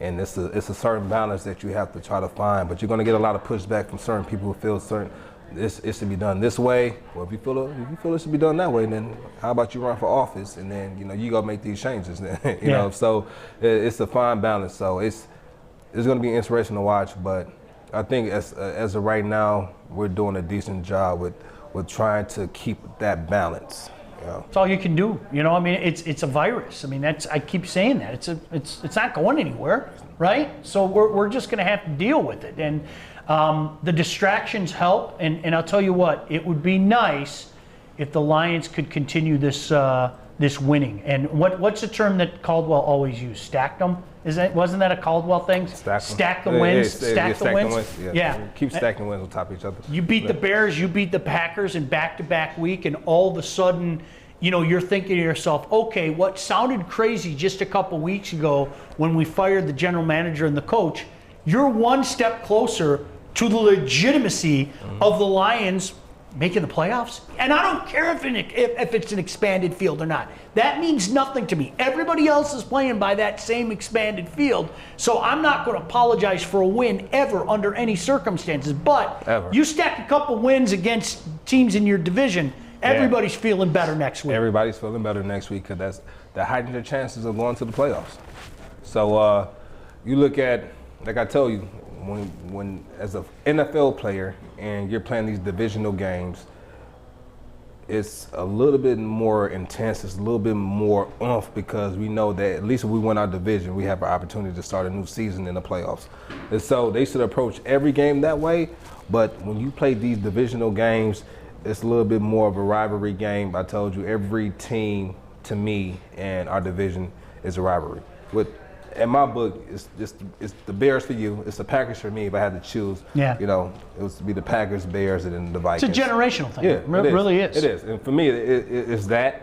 And let's continue to stack these wins in our division for sure. And let's see how the cards play out at the end of the season. Have I mentioned today I hate the Bears? I almost feel like every day I have to say that. I think once or twice you might have said that. I hate the Bears. So there, I said it again. Corey, it sounds like there's some good news about DeAndre Swift, though. Right before we went on, I'll let you follow up on this.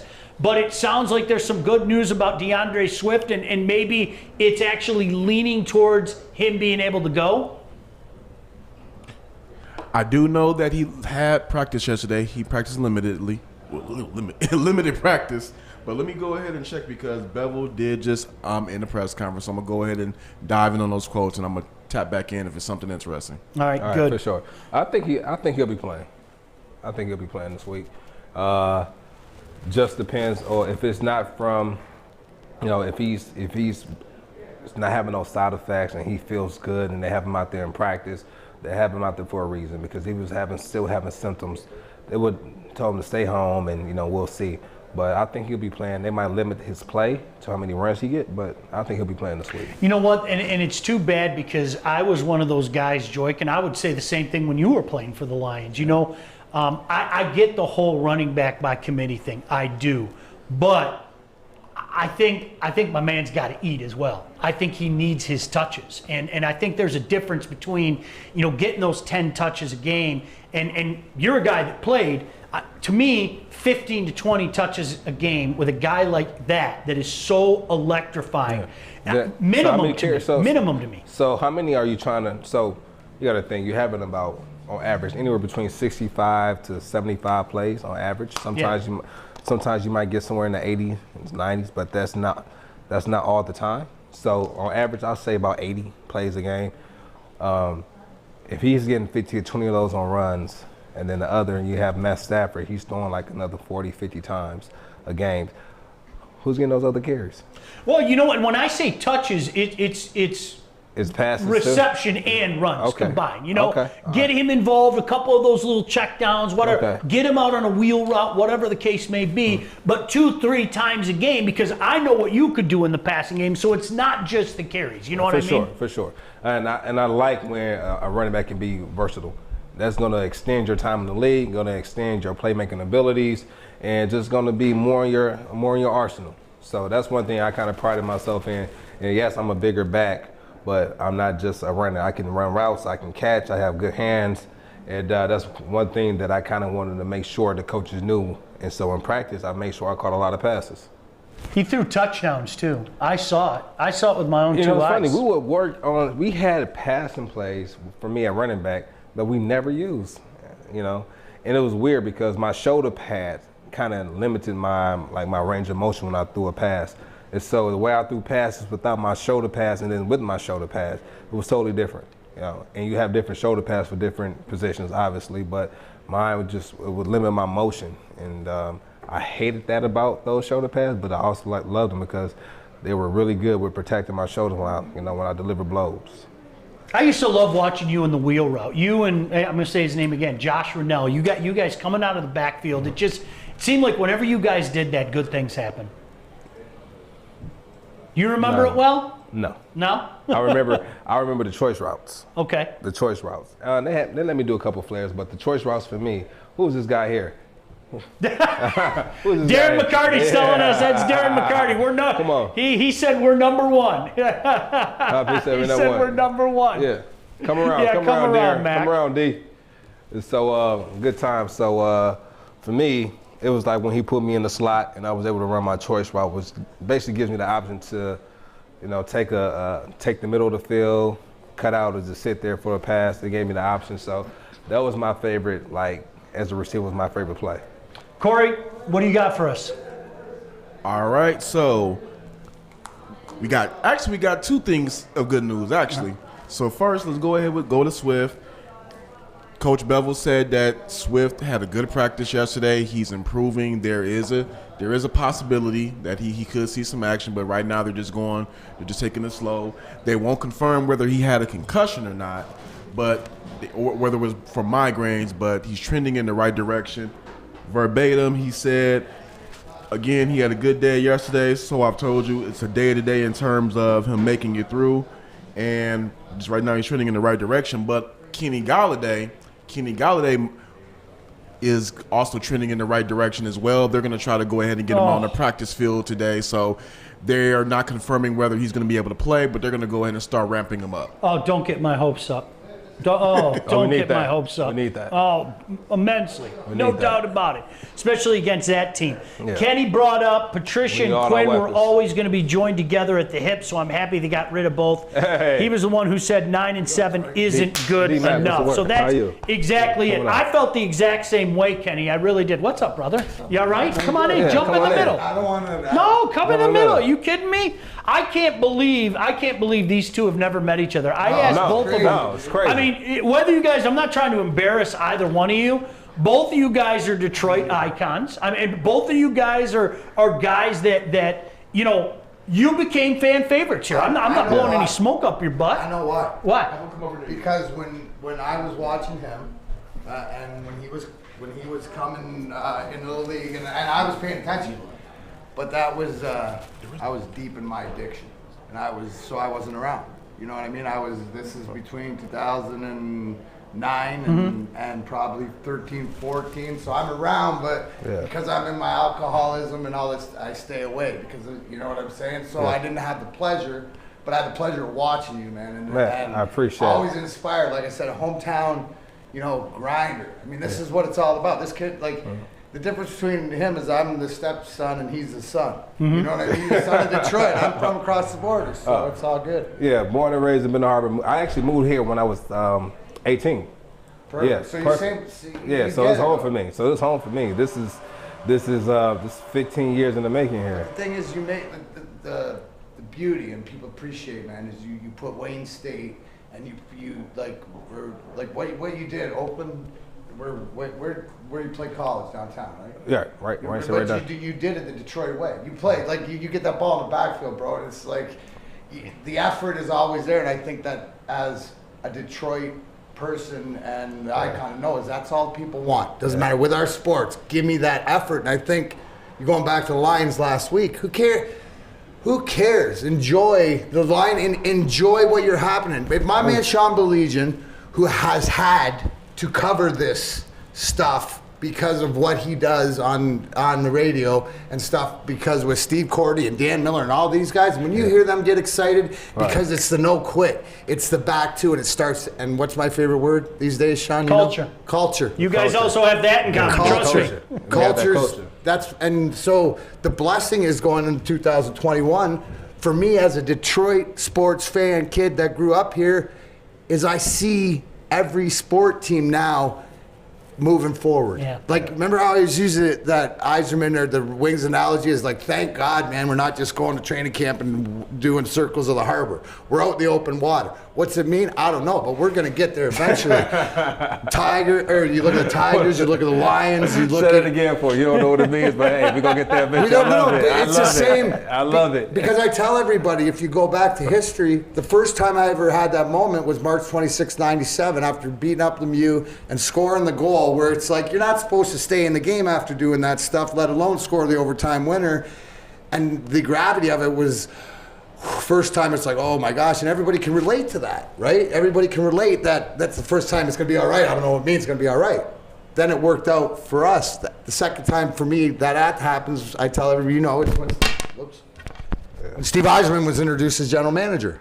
And now you see the ball rolling with everything it's done. So as far as the Wings, we're going to win again.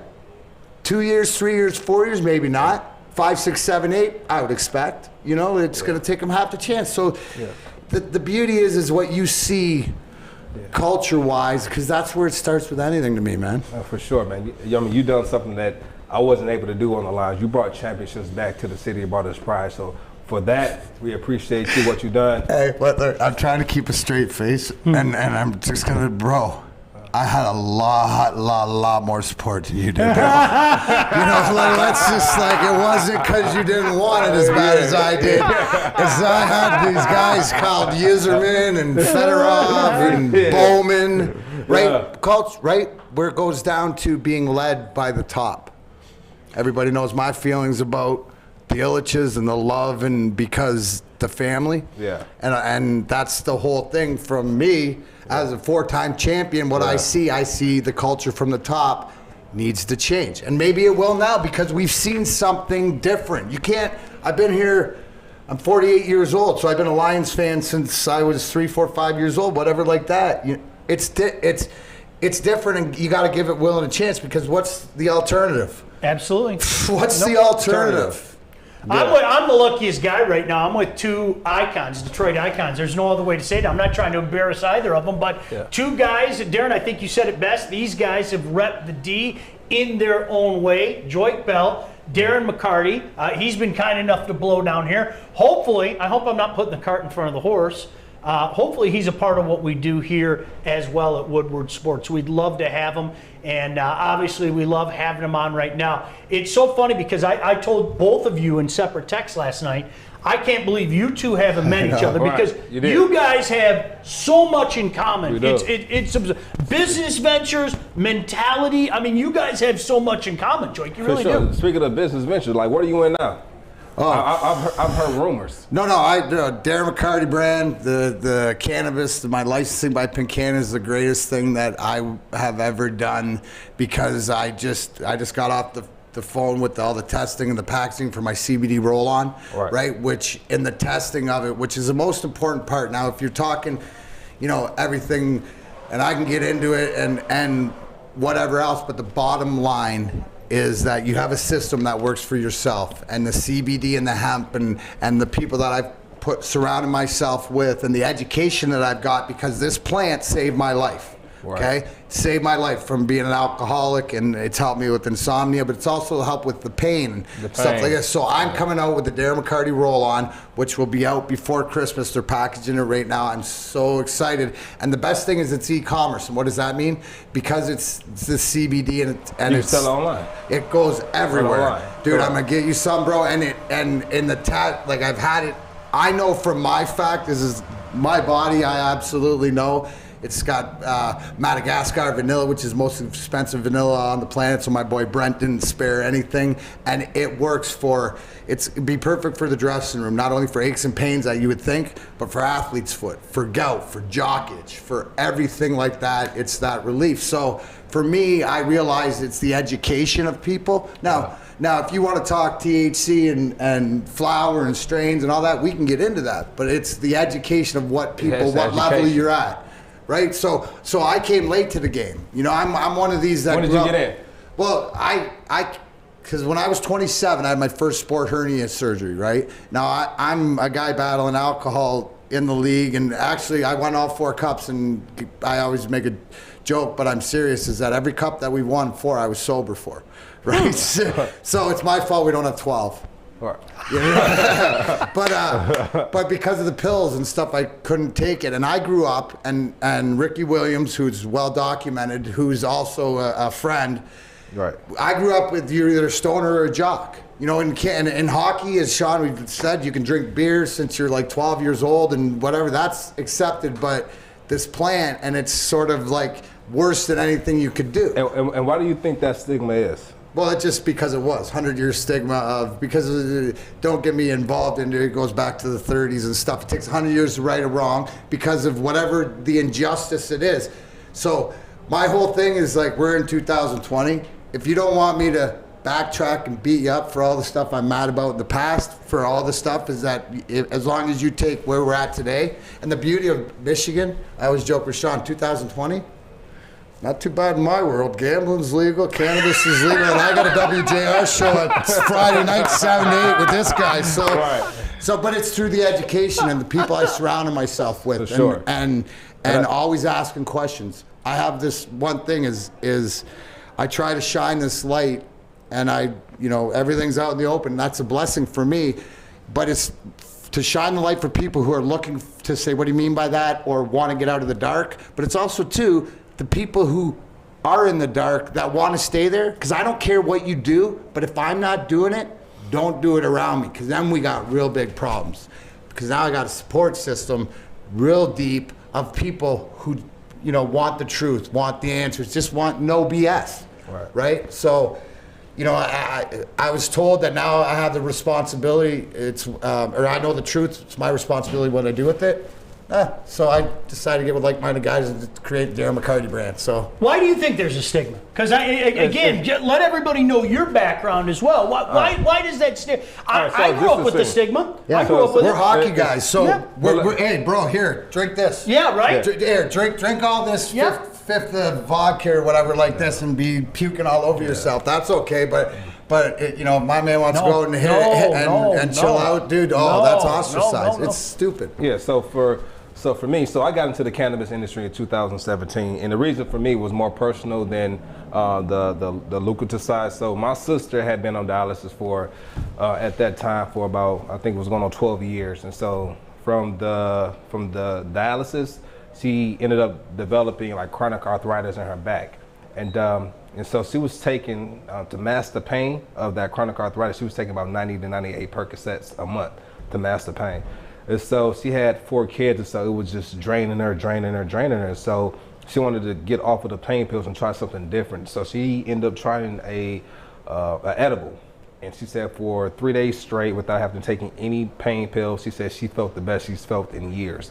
And she said, and I wanted to do a business venture to where she could, to where she can do something and feel proud about it and be something that it has a purpose, and we're not chasing the money, but the purpose and the type of medicine we can bring to our community.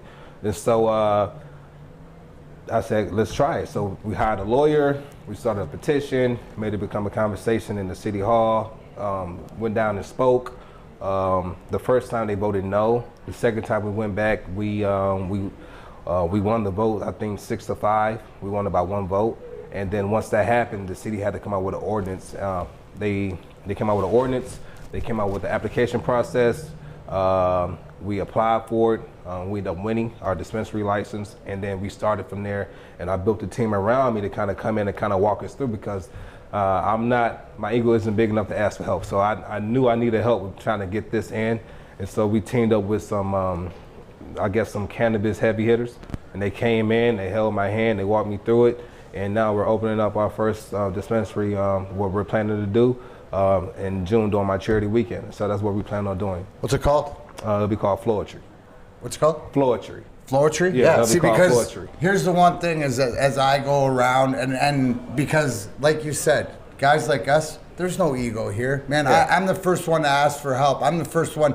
I'll jump in. You need to test dummy, whatever like this. I don't know what the drill is, but whack for me me, around. like for me, I haven't indulged into it yet. No. But I'm not against it whatsoever. No, but you understand I the understand benefits, it. I and understand the it's benefits. people like you, because here's the thing, it's not the what, it's the who. So it's whatever venture, like you push people to there. I go through the state, and like you said, it's not about whether you use the Darren McCarty brand or not. That's an option. The number one thing people got to understand, it's not about whether you do or you don't. It's that you have an option. I say to you, do you know you have an option? You don't need to take these pills, what this doctor writes you out, and guy in a white, because he's got a white coat on, what he tells you to go get and put in your body, right? The beauty about this is that you have two things. You have a system, and I'm coming from an addict. You have a system that works specifically with this plant. It's your responsibility how you get it in. And 2, you cannot die. You cannot overdose. You cannot die. You'll go to sleep. You let me know You'll if you throw find up. a case. Let me know if you find a case of somebody overdosing on marijuana. Never. Okay. It's impossible. You have to smoke, and literally, you'd have to smoke like 1 million joints. Like your body will shut down. Trust me, we tried.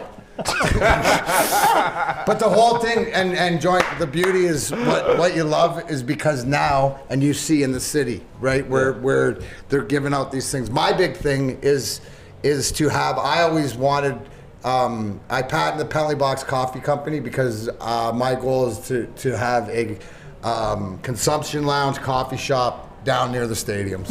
And whether it's, and that's the whole thing as far as why wouldn't it be a bunch of athletes, a place to go, people that have the option that they don't want to go to the bar and drink. Maybe they want a cup of coffee, maybe they want to get some education, maybe they want to need some CBD or something, and then they know the beauty is, hey, I need some CBD. We're going to stop at D-Max, down here. We're going to go to Joints before we go to the game. We have David says, sign me up for test subject. You have Derek calling you Dr. Green Coat. Yeah, I like it. Dr. Green Coat. Grow Green, Michigan, DMAC in the house. That's Looking it, forward Grow. to supporting this show in 2021. Keep it up, boys. And that's David said, that's my man. All effort, no quit. We try too. That's it, man. That's it. And you bring up Grow Green. Grow Green, Michigan. Great people. Great. You familiar, great. Joique? So, with the We're Grow. going to help the business out. Yeah, no, I can. We're getting the And business. here's So in this business, if you really want to be vertically integrated, and so all that means is you have your own cultivation, you have your own processing, and you have your own provisioning center, which is the political term for dispensary here. You have your cultivation, is basically like your grow facility, and then you have your processing, which you take the flower and then you turn it into your different products, your edibles, your oils. Do it all in-house. They have oil capsules. So with the CBD and the hemp, yes, that's not federally illegal. And so you can sell that on the e-commerce. But when you talk that THC, you can't cross state lines. Okay. Right? And so it's certain. So the federal government has given each state the right to govern themselves. That's why certain states they have to opt in order to. And then even when you opt into the state, the cities that you want to operate in, they have to opt in as well. And so before I got into the business, I didn't understand all of this. Like I learned this like through trial and error and through my partners who's been in it. So Nick Dooch in the house. What's up, buddy? What up, though? That's my boy Nick. Yeah. No, it's good. Hey, But here's the one thing is that now it's that conversation of because it's a big thing, and you know how it is. It's like start it when you have that conversation of who that you know is good. I have these three things: friend of mine, All right. real tight, friend of mine right here, friend of ours. You know what I mean? We know friend of ours. We deal with them. So friend of theirs. What's a friend of theirs? That means there's something there that you need to ask me about that I have experience in the past or heard something or whatever that you need to be brought up to speed and make your own decision because knowledge is power. Period. Whatever else it is, and that's what we try to get operating. And it's so funny because you guys both talk about the stigma, and as a guy who doesn't do this, it's kind of, there are probably people out there watching right now going, you guys can't be talking about this. We can talk about whatever we want to talk about on the Baligian and Bell Show. That's exactly Talk about whatever we want to talk about. That's A, and B, you know, We're our own producers. We have our meetings about what we're going to talk about. My question is, why Period. not? We're not. Everything's legal now, right? Well, that is legal. Like, drop this It's stigma. legal. It's silly. But the only way we can drop this stigma, honestly, is through education. Yep. That's the only way we can drop it. And even then, like, people have their own thoughts on it. They think it's a gateway drug. Well, it It's saves exit strategy, bro. Right. That's a strategy. It's an exit strategy. And then some people have, you know what? You can never tell a person to feel a certain type of way. If that's how you feel, that's how you feel. But usually what a person learn, and it's especially in like certain communities where it's hindered that community. Usually the old school people, they've only seen it hurt more people than it helped. And so now it's the stigma in their head that this is the bad, don't do it in my house, don't do it around me, don't do it at all. And that's their preference, and that's fine. But for the people who are open-minded, that really would like to sit down and have a conversation to be educated on this particular plant, let's have those conversations. And I'm glad you came on and was able to talk about it. no, I'm right saving in this front, bro. I'm on the front line with it. I'm a smasher. We're on the front line with it. So Yeah, I'm lead blocking for you, bro. I'm just saying, dude. The thing about this industry, You don't need it, but I mean, what's funny? maybe I'll get a piece of that lineman coming off the edge. You know what's funny though? When you sit back, we have these conversations, and you talk about this plant, and you talk about different corporations that might make you get tested before you come work for them. For us, we want people in the subculture to work for us, because this is a drug where people come into a dispensary, they don't really know too much, so we can give them advice. Now, we can't prescribe anything, but we can recommend certain things due to just legalities of this business. But it's definitely something that can really help out a lot of people. It's helped out people in my life, people that I love, and so I vouch for it, especially when it's done correctly. You know what? And it's funny because I've heard his testimonial, and now you're talking about, you're personalizing it as well. Who the hell am I to tell somebody not to do something that's making their life better? Period. It doesn't make sense to me. And again, let me go back to the beginning. It's not illegal. Can we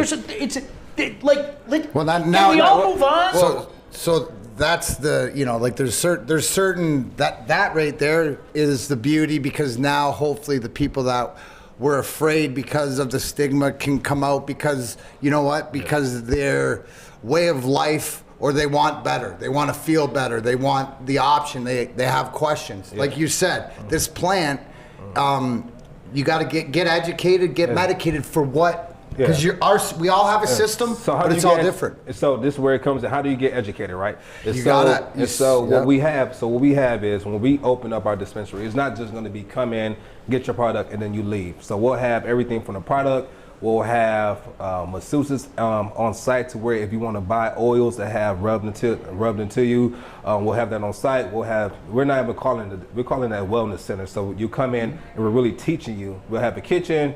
You come in, you set up for different appointments. You can learn how to cook with the medicine. You can learn all these different things. So it will be something more than just a dispensary coming to buy. And we didn't want to have that. We wanted to be something different. We wanted to be more of a school and teaching people on how to use the product correctly. Look at Mac's boy Nick back there. He knows he's done for the next half hour, right? Mac and Joique are going business meeting, schmizness meeting. I'm just These looking two at get Nick's going, hair. Nick, and it's all. I mean, Look they're at going to Nick's keep hair. going. That's a good look. Look at Nick's. Seriously, that is ridiculous right now. I think he's challenging me. I was even gonna maybe sit in a chair. You never know. Now it's funny, and so many people, Joique, I'm sure you know about it, but Kenny said, Cat Williams said it best. I'm trying to do my Cat Williams. It's a plant, and if it happened to set on fire, there may be some effects. Laugh out loud. That's hilarious. So many people have commented on Facebook, and Joique, I'm sure you've seen it. It's an iconic photo. It's an iconic moment.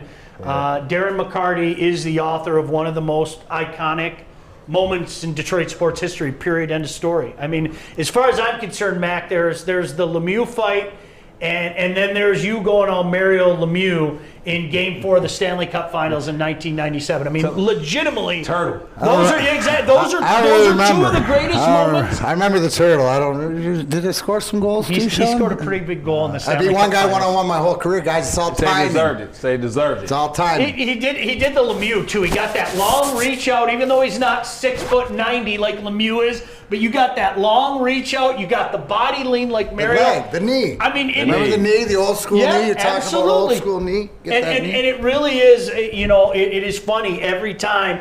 And you're seeing it on here as well, Joique. People talking about the turtle, people They're talking talking about about that goal. Greatest moment. You are. That bastard had it coming that morning. And Matt, we were talking about Yeah, this. he did. As big as the party was in '97, and it was off the hook. It really was. People forget what. I don't even know how to explain it. It was almost like, it's over. 42 years, and everybody talking about 1955 is over.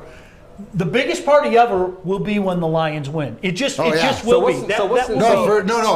Dude, because absolutely, we've always said that though. We would comment, and I'll tell you this: a parade down Woodward with 1 million some people. One of the pictures I have in my house is shot from a helicopter from the first parade back towards Hart Plaza down Woodward. You can't see grass, you can't see cement, you can't see anything because of the people.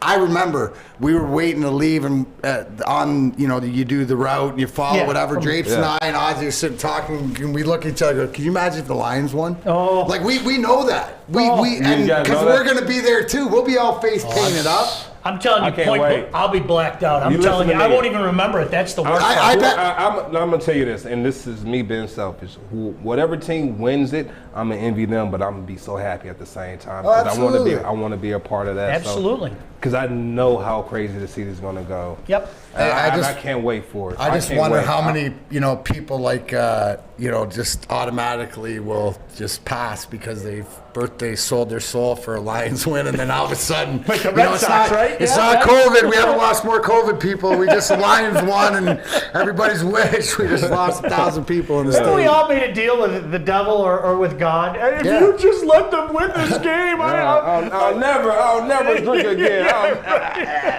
I'll give up drugs, money. I won't smoke any more weed. women. Just Money and drugs. Hey, they're never way. If that's the case, Sean, Lions would never no, I win. know. I can't give that up. I can't quit that. No, hey, dude, I know you got business to do. You hang here as long as you want. If you got to take off, you take off. They said somebody on here said McCarty is a sharp dude, engaging. Another person says D-Mac needs to be a part of the network. There you go. We're gonna go see what we can do. You know the guys over at Grow Green? You know the guys over at Grow Green, Michigan? I do those. I know most of the. They said D-Mac in the house. Looking forward to supporting this show in 2021. Keep it up, boys. And Yeah. And here's the thing, joint also too, is that there's a few people that, the right people that I'm fortunate enough, like you said, to be led around. Some of the guys, the Rick Thompsons, the Jamie Lowells, the Am I Legalized, and all these, the people in it for the right cause, for everything else that I'm more than happy to introduce you to, so they get to know, because it's just building this system. And it's when you're down here, this is the where. Don't tell me what, tell me who. I'm going to ask you one last question before you get out of here. Yeah. What made you gravitate towards this plant? Because it saved my life. Because here's my sobriety date, 11/11/15, and on 11/10/15, I was about 80 pounds heavier. My organs were gonna explode. I was literally gonna die. And because of this plant, the love of the caregivers, my wife's a RN, I detoxed between 10 and 15 grams of RSO, Rick Simpson oil, which is a plant to the concentrated form. It's the stuff that kills cancer. Whatever like that, 8 days. I was out for 7, purging, puking, whatever like this. Because being an alcoholic and fighting this my whole life is that I was about 8 months mentally and spiritually ready. But with alcohol, you can't quit. You got to detox and you got to get off or you'll die. It's just like opiates and you'll die. So the fact that the caregivers and the people that I met in this community saved my life. When I woke up on that 8th thing and didn't have that physical addiction to alcohol, like I wouldn't get sick when I drank. I get sick when I didn't drink. That's how bad it was. And I got down on my knees because I didn't have that physical addiction, and I was in tears, and I was so grateful. And then I got mad.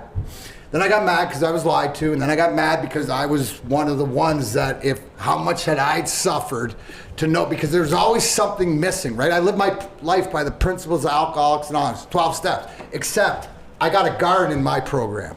You got it? Because it was always, and that's the problem that I have, and I don't care because I do it my way and I found what's worked for me. I look myself, I tell everybody, the bottom line, here it is. Don't lie to the person in the mirror. Don't lie to them.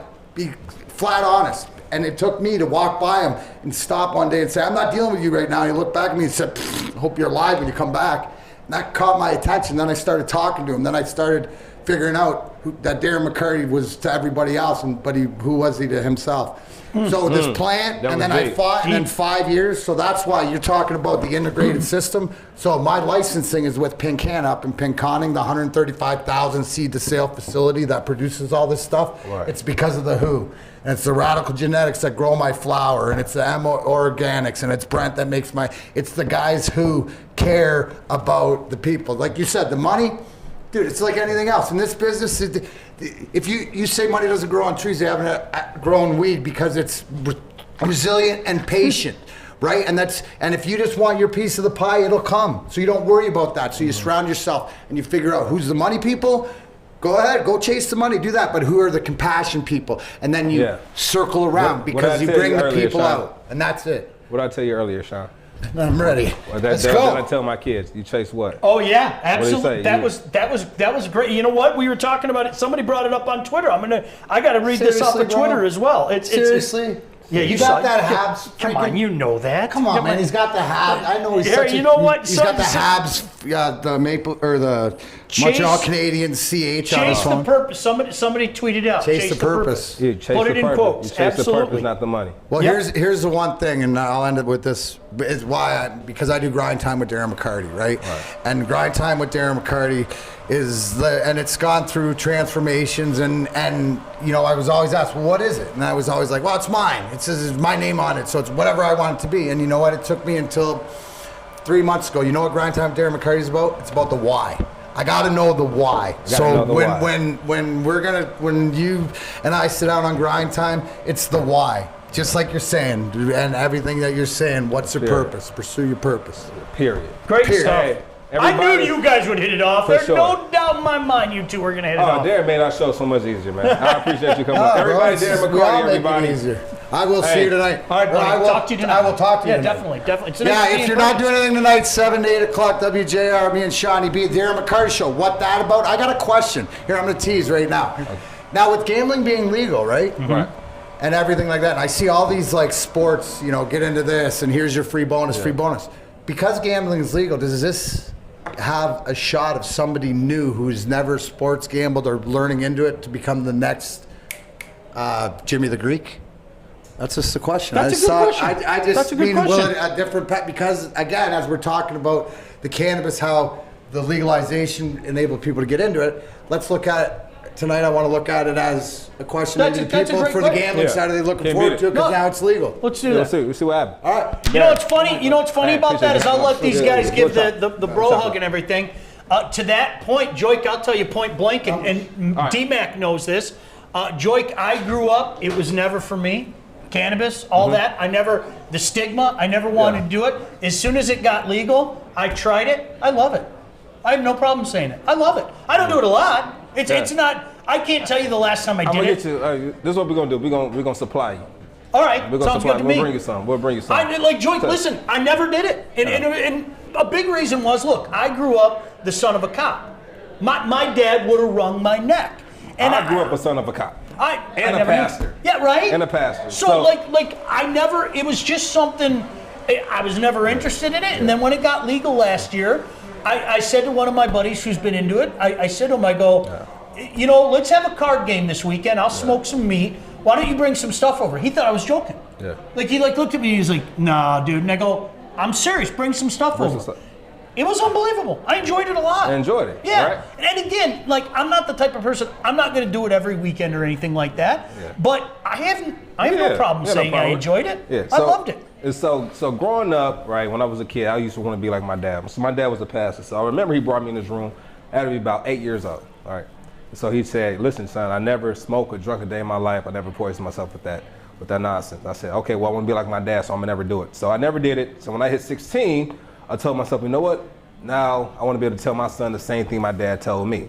So when my son turned 8, I brought him in the room. I said, listen, son, your dad never smoked or drunk a day in his life.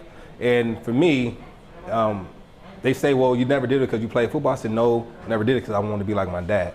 But at that time, the education on cannabis wasn't out the way that it is now. Yeah. And so now I'll be more receptive to that than taking anything else. So I will definitely look at it. But no, it's the stigma will change over time. It's going to take time. It's going to take education.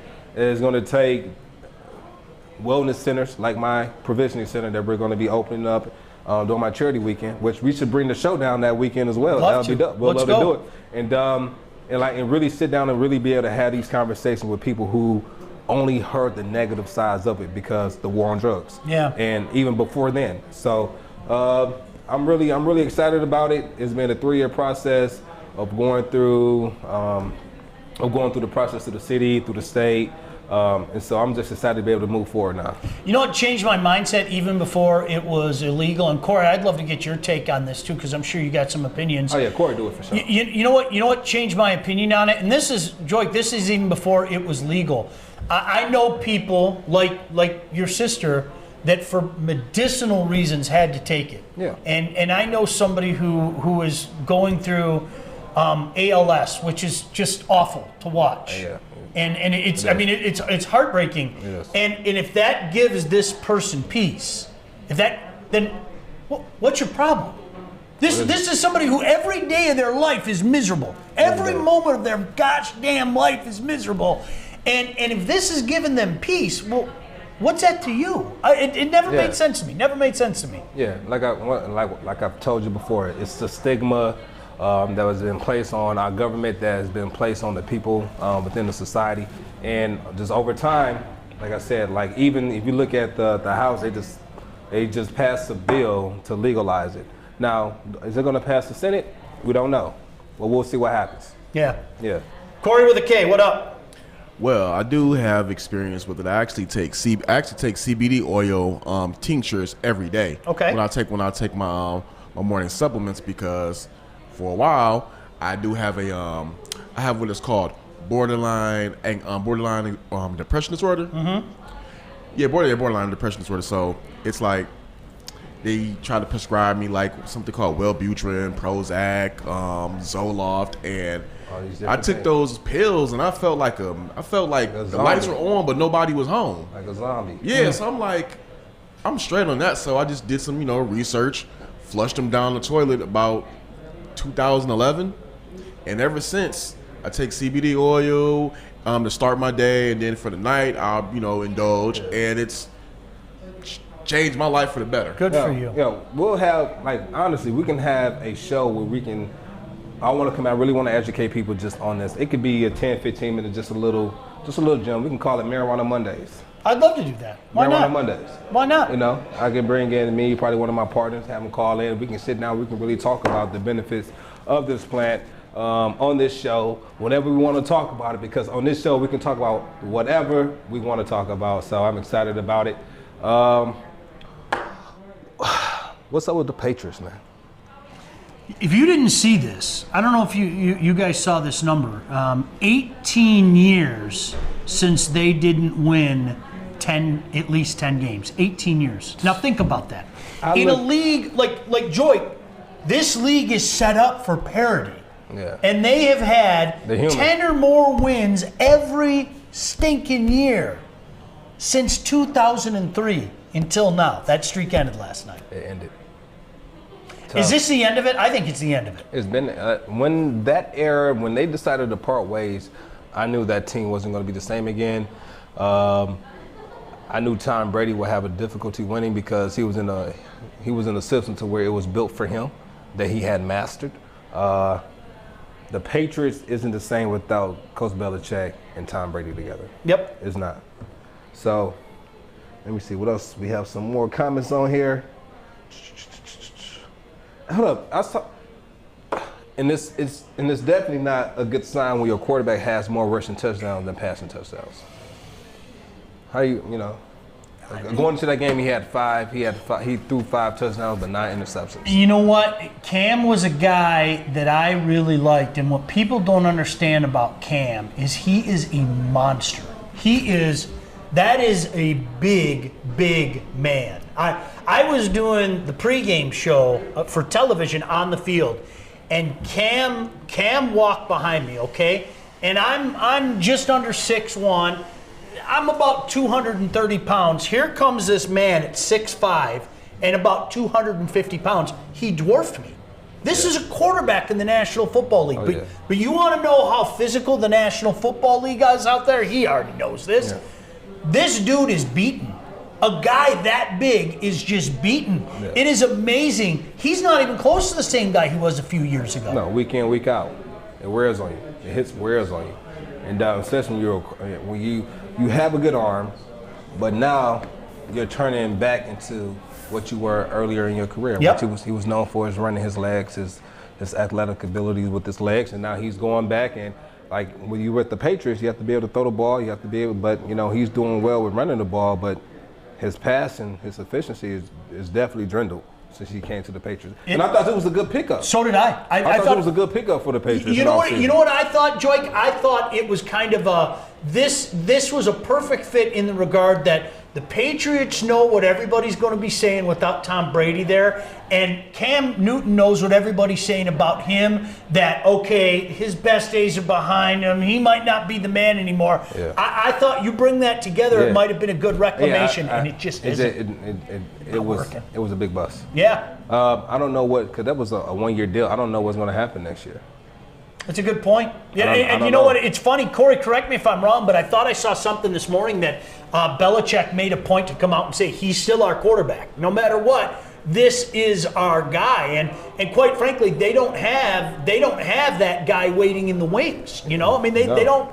In the past they had, Jimmy Garoppolo was a name that was thrown out there for a while, and obviously he went on to San Francisco, but they don't have that guy waiting in the wings now. They don't. It is mad respect, though. I don't care what anybody says. I mean, that era of what you saw with the New England Patriots is off the hook. It's off the hook. You probably won't see it again for quite some time. No, I can't imagine it. You're right. I don't think that. I think the closest to it would probably be Tomlin. Yeah. Yeah, and the funny thing is he's only got the 1 Super Bowl. They've had all those wins, but only the 1 Super Bowl. I mean, that's the craziest thing about it. That's a great point. Yeah. For them to win as they did, it's insane. Because they've been, 2 or 3 times with him?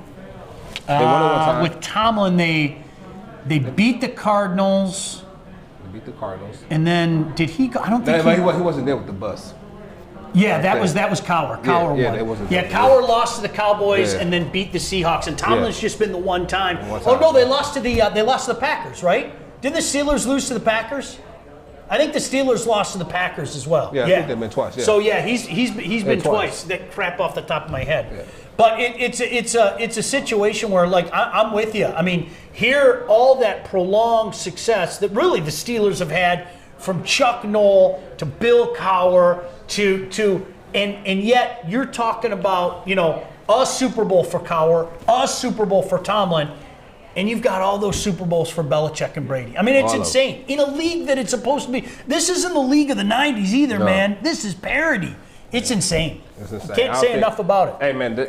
And Sean, Two you're Hall of correct. Famers. Belichick did say that Cam is our quarterback, and Yep. they asked him again why wouldn't they switch to Jared Stidham. He said, "I think I just answered that. Cam's our quarterback." So Belichick.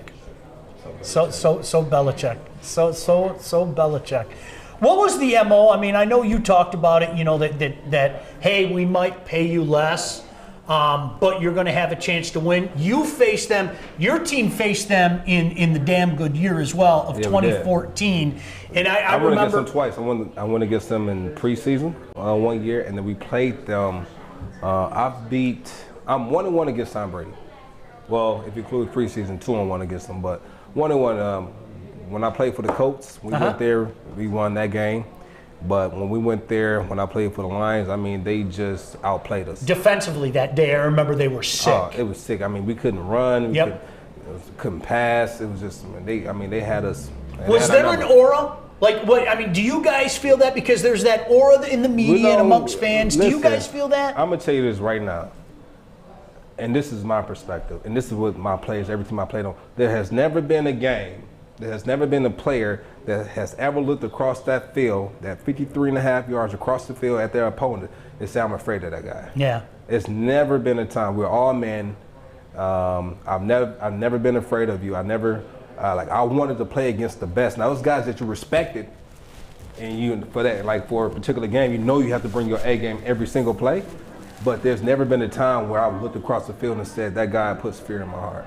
No man will ever put fear in my heart on that football field. And I think that's You played like it. Yeah, and that's how you got to play, though. That was always my mentality, even when I went to go play in the Senior Bowl, where I was playing against the top Division I players in the country at the time. Like, I did not care. I knew Taylor May was a big name. And he was starting on the defense for the South. I was starting for the North. I remember on my first, it could have been, I think it was my first run, I hit the hole. It was wide open for me. He came down full head of steam. I came down full head of steam, and we collided. It was a nice thump. It kind of woke me up, but he fell, and I stayed on my feet and got some more yards. But it was at that time where I was like, you know what, I can play in this league. I'm ready. Like, I'm ready to go play in this league. And so I think that's the mentality that every man has. Once he crosses that threshold into the NFL. Is there a way they carry themselves? Because obviously there's some kind of aura about them. But is there? How would you describe, the Patriot aura, the Patriot way? You never felt it on the field or anything. They were just mano a mano. Yeah, I think their coach was just they're a winning friend. They're a winning team. Yeah. They have a coach that always figure it out, but you don't know how they figure it out until you get into the game, and then they figure it out. So that game, they were physical. It just seemed like they were always in the right spots. Even catching the ball out the backfield, they were right on me. Yeah. So it was. I mean, that was a tough team. Well Hey, coached. Joique, I got a question. Yeah. So as a player, you just said that you were not afraid of any man. You don't believe anybody is afraid of any man across that field. Yeah. But has there ever been any player that you guys just looked at like, all right, look, we gotta get it together because he gonna end up killing us? No, I'm saying like it's guys in the league that you respect. So for instance, you play against a Kuechly, or you play against a Jared Allen. or you play against a JJ Watt, and so you play against guys like that where like even Sue. I mean, Sue is one of those guys that teams are like, we got to prep for this guy. That guy was, even in practice, I remember coach would have to shut down practice because he was going so hard. Like, take your helmets off, helmets on the sideline, helmets on, and the rest of the practice is a walkthrough because Sue is that type of monster. And people don't understand. Like, when he played for the Lions, he was a monster, man. I mean, his attitude, the way he played, was it was great. I've never seen a physical specimen like him. Corey, I don't know if you've ever got a chance to like be up close to Ndamukong Suh. I was doing some things on the radio back in the day with him and my old partner, Tom Kowalski. And Joique, you can speak to this. He's 290 pounds. He's this thin. Yeah, He is a freak of nature. I'm gonna tell it you is how he unbelievable. trains. Let me tell you how he trains. So we have our conditioning test. It's 2 300s, 25 back 6 times, and he's 290, and he has Ziggy running with him, and it's not even. He's making his time. It's not even close. He's running his last 25 back backwards and still winning, and still winning, right? And still winning and making this time. Freak. I mean, he was a workaholic. He was a true pro, and now he's the same way he was on the football field as far as prepping. He's a great businessman. He's in business now, and he's making good decisions, and I'm happy to see it. Good for him. All right, we got to get out of here. Hey, it was a fun first week. Most importantly, thank you guys. You guys have been fun. It's great to have some interaction with you guys on Facebook Live, and that's what we're doing. I get to see some of the comments. Joique and I both get a kick out of you guys participating. Shout out to Chrissy. What up, Chrissy? Chrissy Radio. Everybody go follow Chrissy Radio. Absolutely. Absolutely. And Corey with a K, always a pleasure. We'll be checking out your show tomorrow and certainly be checking out Corey's fine work. He's all over the beats. I mean, that's what he does. Corey with a K, Corey E. Woods on Twitter. Make sure you follow up Joique. I'm just Sean P. Bally. In the meantime, listen, enjoy the weekend. Hopefully Michigan State gets the job done against Penn State, the land grant, and of course, beat the damn Packers as well. Joique, really appreciate it, man. Look forward to doing it with you. Yes, you got it. Yeah. See you Monday. Bye-bye. What up, though? We out. Mics are off. Streaming stopped. Hey, Corey, did Adam talk to you about Oh, yeah, the voiceover? Yeah.